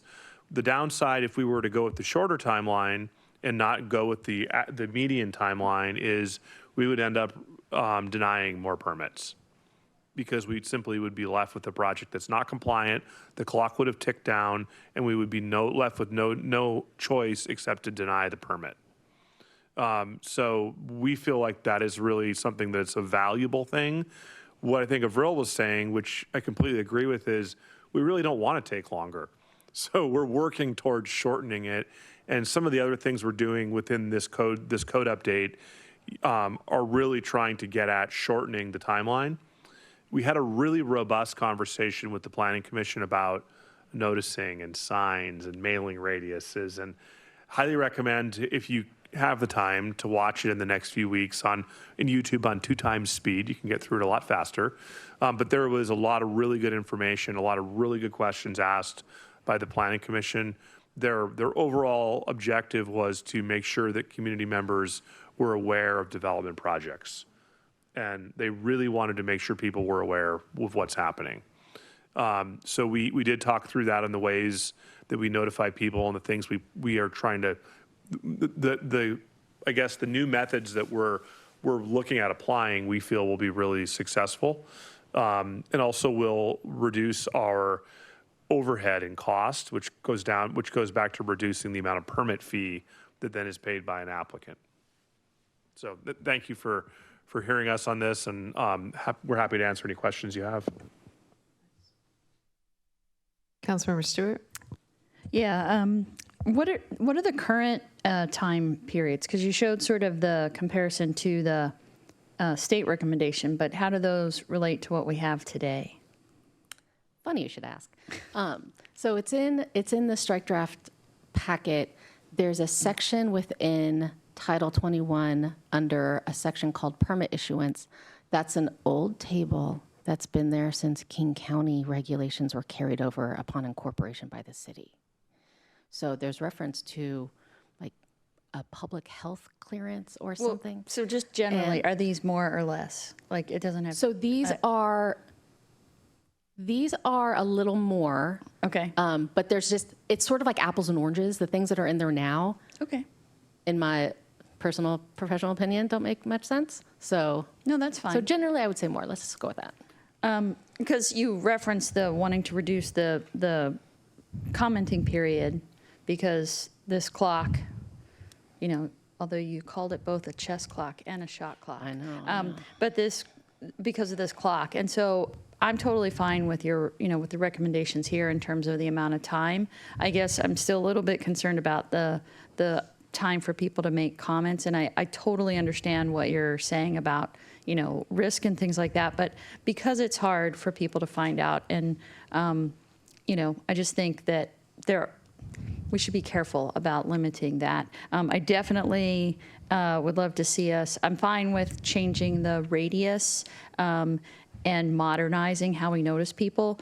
Part of my concern about the noticing or the commenting timeline is that I think more and more people are behaving like I am. I don't get my snail mail every day.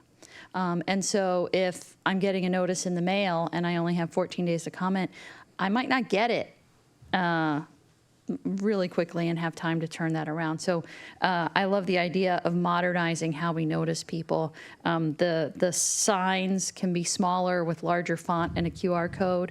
I think if we have a place on our website where if people are looking for information, they can find these kinds of things. And then we also have email subscription services where we should be sending that out to people who subscribe to any of our emails to say there are these notices so people can find them. And then if we want to shorten some of those timeframes, that makes more sense if people are getting it in more real time as opposed to I only get a notice in the mail. Mail is really slow too, so you guys might, it might get mailed out, but again, I might not see it until it's already day 12, and so I'm a little bit worried about that.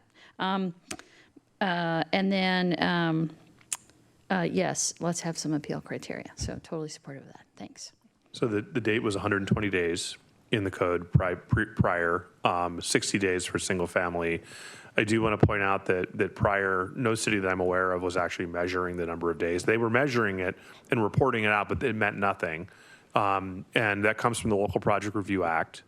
And what's happening is with this shift, we're now being held to these timelines and we're required to report out, and there are ramifications if we don't meet those timelines. So we're looking at all the things that go into that in the recipe for a project delivery and looking at what each recipe measurement is and how to trim down respectively all the components to that to make sure we can actually really truly hit those timelines.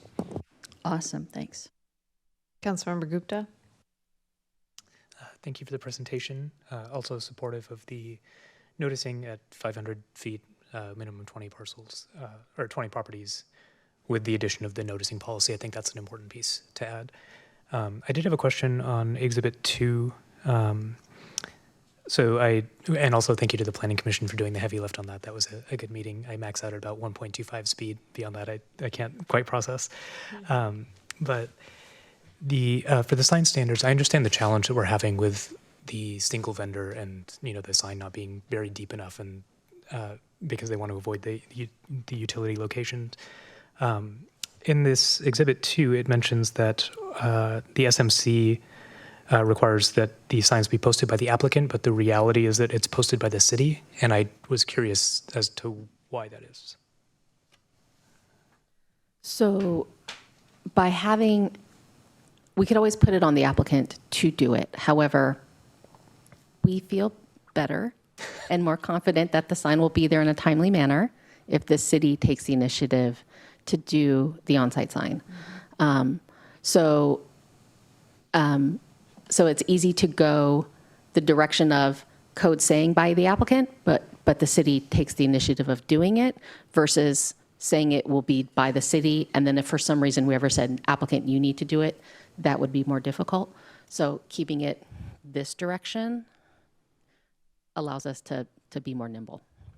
We also collect a fee for it. So it is, in essence, by the applicant, the city doing it on behalf of the applicant. The first city I worked for, Shoreline, back in 2003 when I started in local government, I would hand out signs to people for people to put up. And we had some applicants that thought that the sign could come down. It was kind of like a real estate sign, like an open house. And they could put up the sign on some days and not other days. We had all sorts of issues with the sign. So we feel that by us putting it up, the property owner or the developer is less likely to meddle with it. It's more predictable that it will be up and that we can actually go and make sure and follow up on it and we're in control of it. We could also update it if there's information to add to the sign. Okay, so that makes sense. So it's not like a process that's failing. This is the best way forward. Okay, thank you. Okay, we have 8 minutes left, so should we go ahead and extend now? What do you think, 10:30? Looking at you, Mike. Cool. Would you like to make that motion? Yeah, go ahead. I motion to extend our meeting to 10:30. Second. All right, moved and seconded. All those in favor say aye. Aye. Aye. Opposed? Okay, Councilmember Treen. So I would increase the mailing radius based on the information that you gave us this morning about some of the conditions that we find in the city with some of our critical areas. Unless the planning, because I didn't listen to all that, by the way. But if the idea was that the 20 parcels would make it so that it was more than 1,000 feet, then I gotcha. Right? So otherwise I would increase it. The other challenge that I have had with the city since I moved to the city and bought my home, or we bought our home, is the backside of getting information about a parcel or about a project or what's allowable on a piece of property is, or what resolutions, ordinances would impact what could be built or may be built. It's the backside of our website has not been improved. So front looks way nicer, but the backside. So my point is obtaining usable information from the city on various projects is difficult, and I'm trying to be really nice. So, so because of that, I would just say fix that first before I'd be willing to say, yeah, this is a good way to move forward about, the whole process in a sense. You have enough time put in there because it's what the staff needs. So yay, let's do that. But at the same time, it's like, let's get the information or have the information available to the public so they can do that. And since we haven't fixed that, I wouldn't change the appeal process at all. So until we fix some of the back end workings of how people can access and get the information easily, besides what Councilmember Stewart said, which I totally agree too on the mail, if I don't get notice and then you say I have 2 days to make a comment, so that then if an appeal was necessary, I would have to have made a comment or been a part of the process, then I'm messed up. So the appeal process needs to be the way it is until we change. So just to clarify, we accept comments up until the time of decision.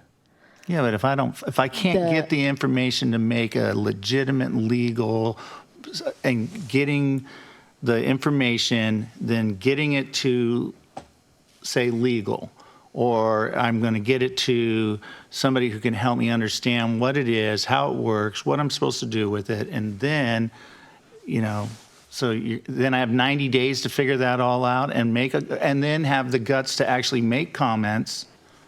That's what you're asking the residents to do, is to be pretty courageous to actually say something about what's going on, and it's their neighbor right next door to them, or it's somebody that's outside the neighborhood that impacts their neighborhood. We get comments and questions pretty regularly from neighbors on project notices that go out. I don't have data on the number of applications that we receive comments on. Usually it's questions trying to get an understanding of what's happening at a project site. So the reason why we have the formal comment period at the beginning is because staff doesn't complete their review until that comment period has ended. So that way, when they're doing their initial review of an application, they've got information as part of that first formal review process. I understand. If questions or comments come in after that, we will still engage with that neighbor, with that resident, with whomever it is. Okay, if somebody's going to go to the appeal, I understand what you're saying, and I can slow you down here because we want to go home at some point. But the idea is that if somebody is going to actually appeal a project, then they have that requires work. That requires the ability to get information, probably even come in and talk to staff before they can do that. So I guess would that count that if they just called in the day before and they said, David Pyle, I want to talk to you about this project, and before it gets approved, I need to be able to talk to you, and then I can then file an appeal? Is it within 24 hours? If we receive, up until the time of decision, if we receive any sort of written communication that we can add to the record, email, letter. Even if you emailed in and said, I saw Bigfoot on the site, you would be eligible for an appeal because you commented on the project. We're trying to set the bar at least to somebody having engaged on the project prior to issuing the decision. We find it difficult that a neighbor or someone who's doesn't like the development, and this is common, yes, can disrupt somebody's work who's put in a lot of effort getting into compliance with city codes, and can then drag them to an illegal appeal, incur tens of thousands of dollars in cost when they have provided zero comment at all on the project to begin with.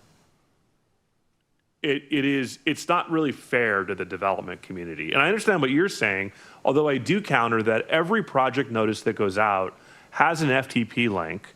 Every project notice that goes out has a jot form to facilitate and simplify comment. Somebody could access it, click on it, and type in the comment, and it goes right to the project planner. They don't have to find an email address. They don't have to send a letter. Not only that, but the FTP site has all of the records that came in with the application, and anybody can download all of the application materials, review them if they want. They can call us and ask us for help and how to navigate them, and we'd love to talk to neighbors and help explain things to them. But I want to be very clear that all of the materials are on the website, 100%.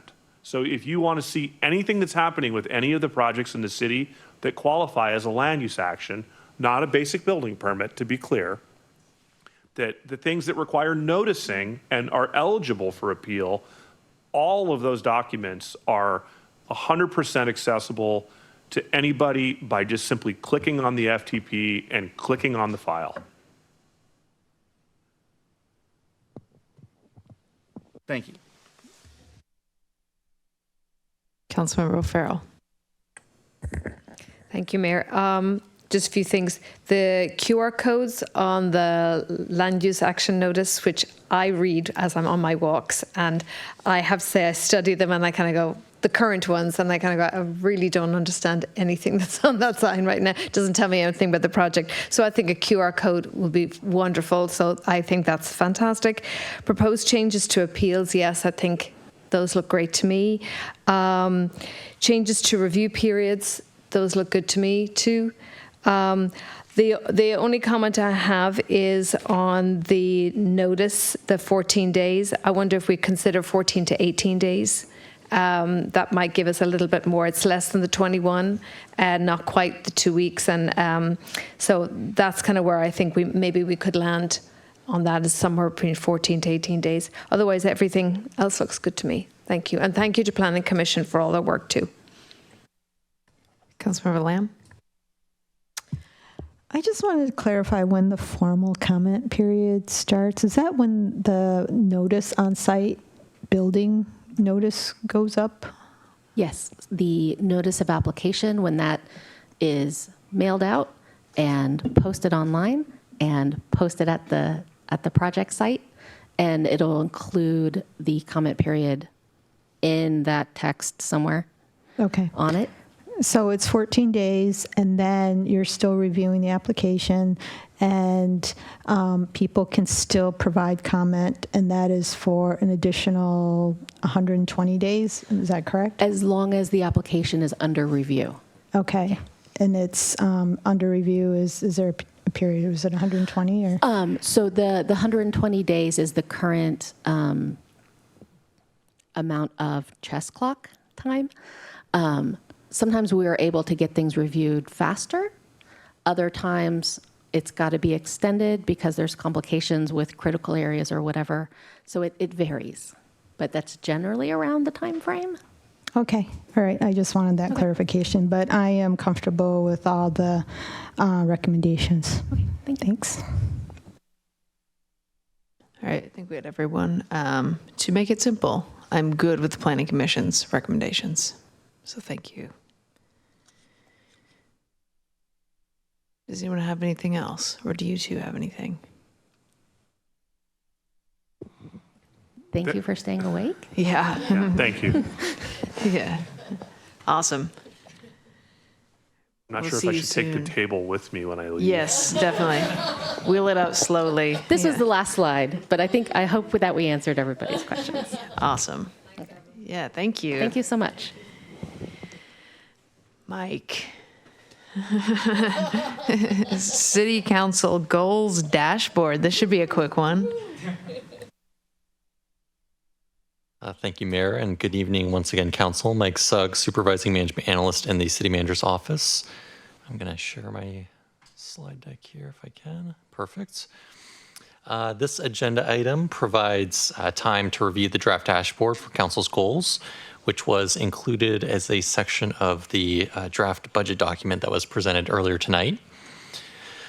This topic, you may recall, was last discussed at your meeting on April 2nd. This was the meeting at which you reaffirmed your goals and definitions of success. We also discussed during that meeting how the dashboard would primarily use data from the community survey. And as part of that, Council directed staff to include 1 to 2 additional measures unrelated to the survey as part of the motion that you all approved that night. So that is what staff have attempted to do with the dashboard. That's included as Exhibit 1 to the agenda bill tonight. Next slide. This slide looks at how the dashboard is organized. For each of Council's goals, you will see 3 to 5 of the most relevant survey data shown first, followed by the 1 to 2 Council requested non-survey data. Staff have included 2026 goals for most of the items in the dashboard.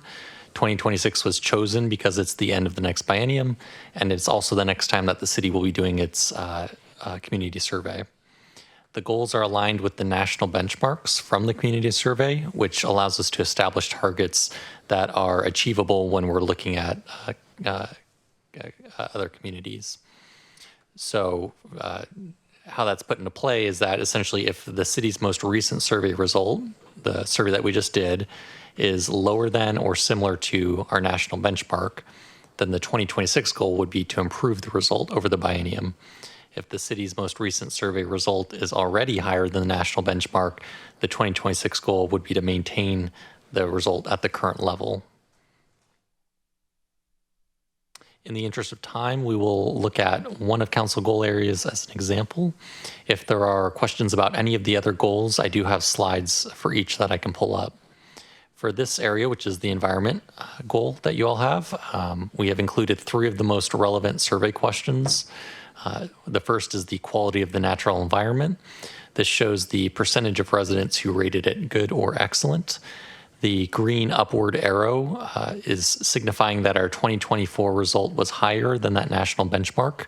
And so, as I mentioned on the previous slide, the 2026 goal would then be to maintain this above average result when the survey is run again in 2 years. Quality of preservation of natural areas, you can see our results significantly increased over the last 4 years and currently stands at a similar level to the national benchmark. That's that gray arrow pointing right. So the goal for 2026 would be to increase our result further. And the third survey result was the availability of paths and walking trails. We again ranked above the national benchmark here, so the goal would be to maintain this excellent result. Below those 3 results, shown to the right on this slide, we show 2 non-survey measures. They should look very familiar. It's the greenhouse gas emissions and vehicle miles traveled targets set by Council as part of the Climate Action Plan. We only have the baseline data point for these currently, but those graphs will be updated as the numbers are recalculated going forward. And at the very end of each goal area, you see a key, which shows what those colored arrows mean, as well as the sources for the data. As I mentioned, the draft dashboard is included within the budget presented earlier tonight. Therefore, no separate action is needed when Council approves the budget. It will also approve the dashboard. Following budget approval, staff will upload the dashboard to the city's website to make sure that the public has access to track the city's progress. I'm happy to try and answer any questions that you have tonight or hear any feedback that you want to provide. Again, no action is needed at this point, and I will go ahead and stop talking. Turn back over to you, Mayor. Great. Councilmember Gupta. Yeah, thank you for your work on this. I had a couple of quick comments on page 5 under safety, I think. There are 2 graphs. There's crimes against property and crimes against person. I think it would be helpful if we could label the y-axis on that. You can see the relation between Sammamish and King County, but it would be nice to have some context as to what those numbers actually mean. For me, so I think this is great. I appreciate having this all laid out, especially broken down in relation to our council goals. I think what I would like to see as well is when we put this out to the community, here's the survey results, and here's how we're doing year over year. But then here's what we've done, in 25, in 26, so that folks have some context. When we get the 26 survey results, we can say, these are the things in our work plan for 25-26 that contributed to whether it's in maintaining, increasing, or potential decrease. Just to add some context, because it's great to have the survey. We should have that published in an easily graphical, in a manner that's easy to digest. But I would also like folks to have some context so they can just go to this one thing and say, we were here, we were there, and here's what we did in the interim.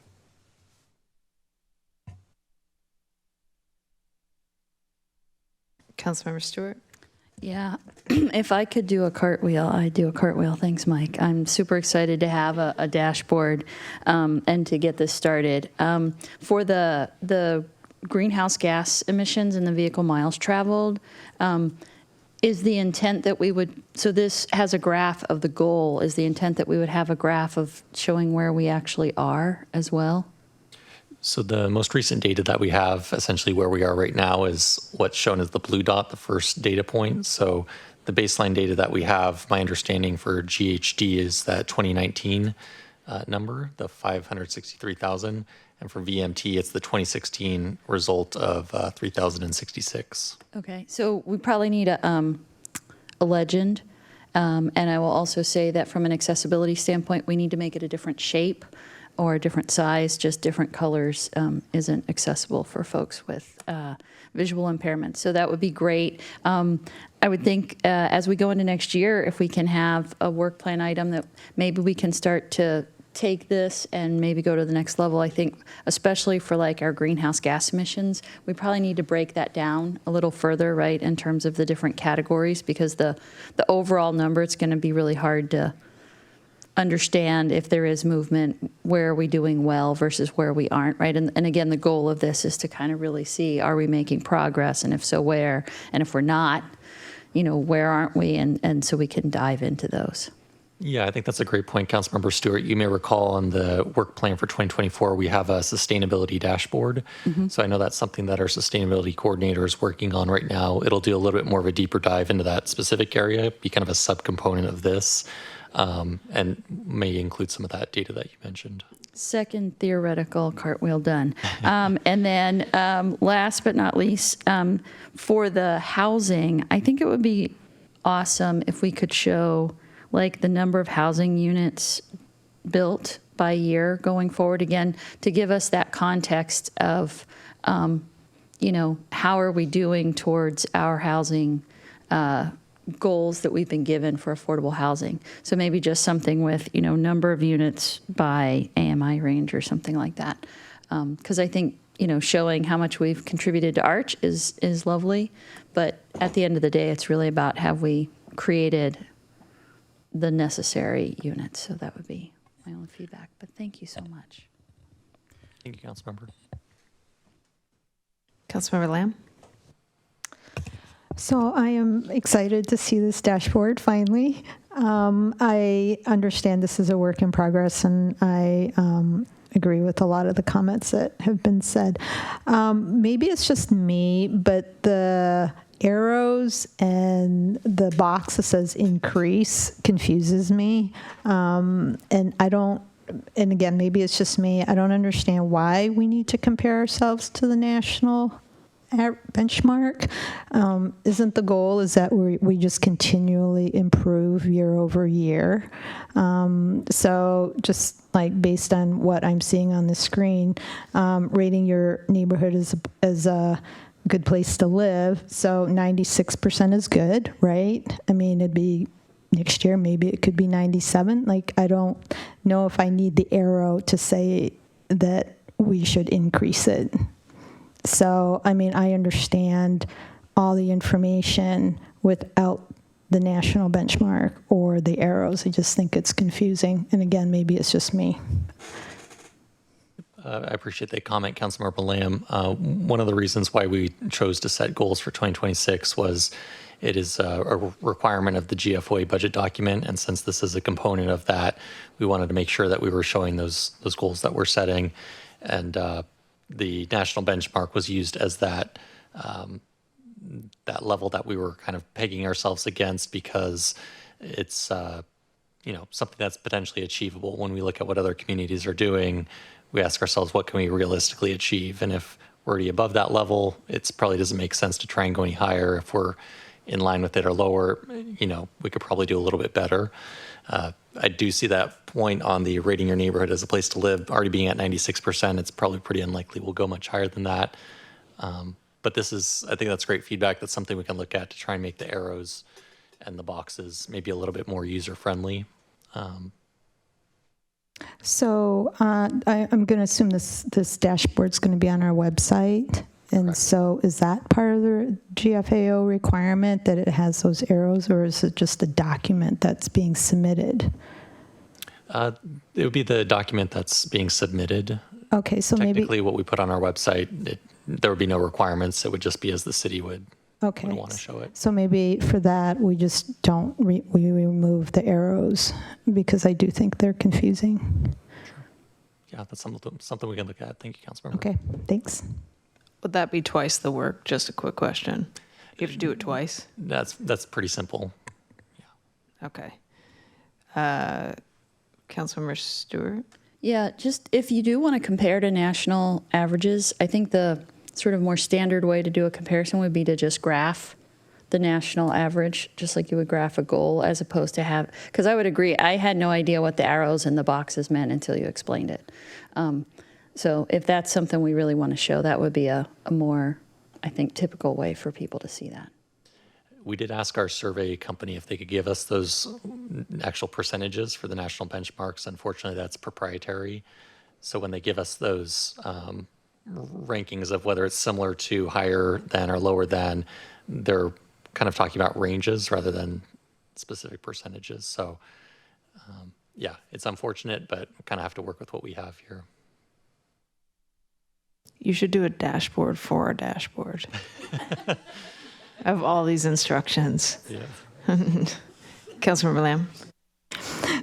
So I am maybe still confused. It says increase, but the arrow is gray going forward. So to me, increase is green going up or green going to the right, but it's gray. So then, I don't know, yeah, but it's just confusing. Completely understand. We'll try to rework that. Yeah, and the one's going down, the one below that, the housing, but it says increase. You blew it, Mike. I know. Yeah. Councilmember Gupta? Yeah, I was able to parse this, but I also agree we could make it maybe more visually apparent what is going on. I would like to see some comparison to the national benchmark, because I do see the value in kind of prioritizing, well, hey, we're doing really well here. Let's, for the next 2 years, let's put our focus somewhere else. I don't think whatever this dashboard says would preclude us from doing something that we identify as an area of focus. Even if we are, at 86% trust in our police, we couldn't say, well, gosh, we really want to get that up, even if we are at or above the national benchmark. But I do think that is helpful information for me, at least, to have here. So then when you come back, you'll show us where it's going, because I'm assuming it's not going to be the first page, but you'll figure that out somewhere. If you go to the website, sorry, I was just thinking about finding this survey, Right. Yeah. Or you can come back later and discuss your thoughts. My thought would be, we have a few headers on our website. It would probably be one of the drop-down boxes under the headers. And we kind of create a page that you could see the full community survey data with a little bit of information about it, as well as this kind of council dashboard. So it's all in one spot. That sounds good. Yeah. Thank you so much, Mike. Thank you. Okay. Scott, I think that's where we're at. Thank you, Mayor. I will make this brief, given that I think we're all getting a little rummy, myself included. First off, I want to give a quick note that I stood in for Deputy Mayor Howe at the levy meeting this last week. The levy committees voted on bringing forward based on the recommendations from the subcommittees. So it's a 25-cent levy rate estimated to raise nearly 1.5 billion over 6 years, and it was all of the recommendations from the subcommittees were moved forward. So the next step would be that this proposal has to be verified and supported by all of the jurisdictions that have a seat on the levy subcommittee. So the next thing that we will see is it will come to us in formal version and ask for our endorsement of that. So that is the next step in that process. I just wanted to share that out on behalf of Deputy Mayor Howe. A couple other quick items. I want to invite the community out on Saturday, October 5th, this Saturday at 10 a.m. at Inglewood Middle School for our grand opening of those fantastic new fields. I know we heard a lot of input from some community members tonight, but at the end of the day, council has contributed a significant amount, and it looks fantastic. I'm really excited about the final outcome of that. So I want to invite everybody out. And as a result of that meeting, we have had to reschedule the Coffee with Council. I do want to share out, and we'll post this on the website, that we've had to move it to Saturday, October 12th this month. Apologies for anyone that was lined up to go, but they conflicted at the exact same time. So we will try to accommodate both events. So with that, Mayor, I'll turn it back over to you. Yeah, the Kenmore. See, you can tell I'm tired. Yeah. Apologies. And then one other item is you got in, it's in the packet and in your update from last Friday. The city of Kenmore has asked for cities to sign on to their letter in regard to a proposed Puget Sound energy rate increase. And so we're just looking for council direction on whether or not you all want to sign on to that letter. The deadline was technically it's tomorrow. So we are right on schedule. If we so choose, then we will reach out to Kenmore tomorrow and let them know. And if not, we'll let them know as well. So with that, I will turn it over to council to get direction on whether or not council wants to sign on. I mean, I'm a no. I don't know if you need a vote on this. Is that what you're looking for? Or head? Yeah, Head vote. nods, just Okay. what it's, we need council majority direction on whether or not to Okay. sign on to the letter. Councilmember Stewart? Yeah, I'm in favor of signing on. PSC hasn't been providing much discount to those who need it in the area. I did a little research. They are a for-profit company, and they had over $200 million in profits last year. So I think being able to offer some assistance to those in the 30, 50, and 80% AMI ranges above the 5%, I think is critical for our folks. And especially given that they are also at the same time asking for a fairly substantial rate increase coming up in the next 2 years. Thanks. Councilmember Lamb, did you want to speak to that, or did you want to make a motion? No. I can speak to it, but I also support signing on to the letter. I took a look at they're using the federal poverty level to determine how much of a discount, and it's $31,000 for a family of 4. And in King County, low income is considered $72,000. So I think there's a big difference between what should be determining whether or not you get a discount. It should be the $72,000. So I do support signing on to the letter. I can make a motion. I motion to direct the mayor to sign the City of Kenmore's letter. Second. Sorry, it's moved and seconded. All those in favor say aye. Aye. Opposed? Nay. But I'll sign it anyway. Yeah. Okay, now council reports.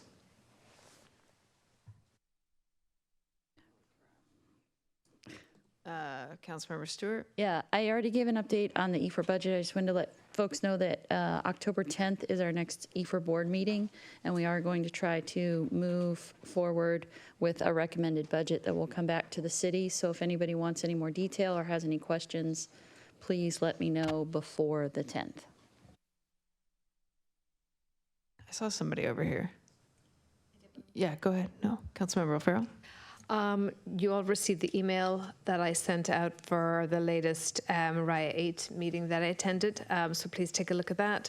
And then just to let you know, tomorrow morning I'm attending the King County Public Safety Summit at the Microsoft campus, and its emphasis is on organized retail crime, and I just thought it would be an interesting subject for our city to get some information on.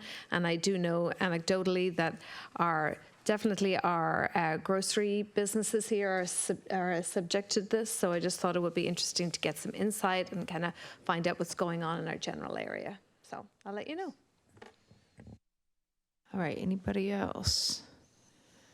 Okay, I will entertain a motion to adjourn. Move to adjourn.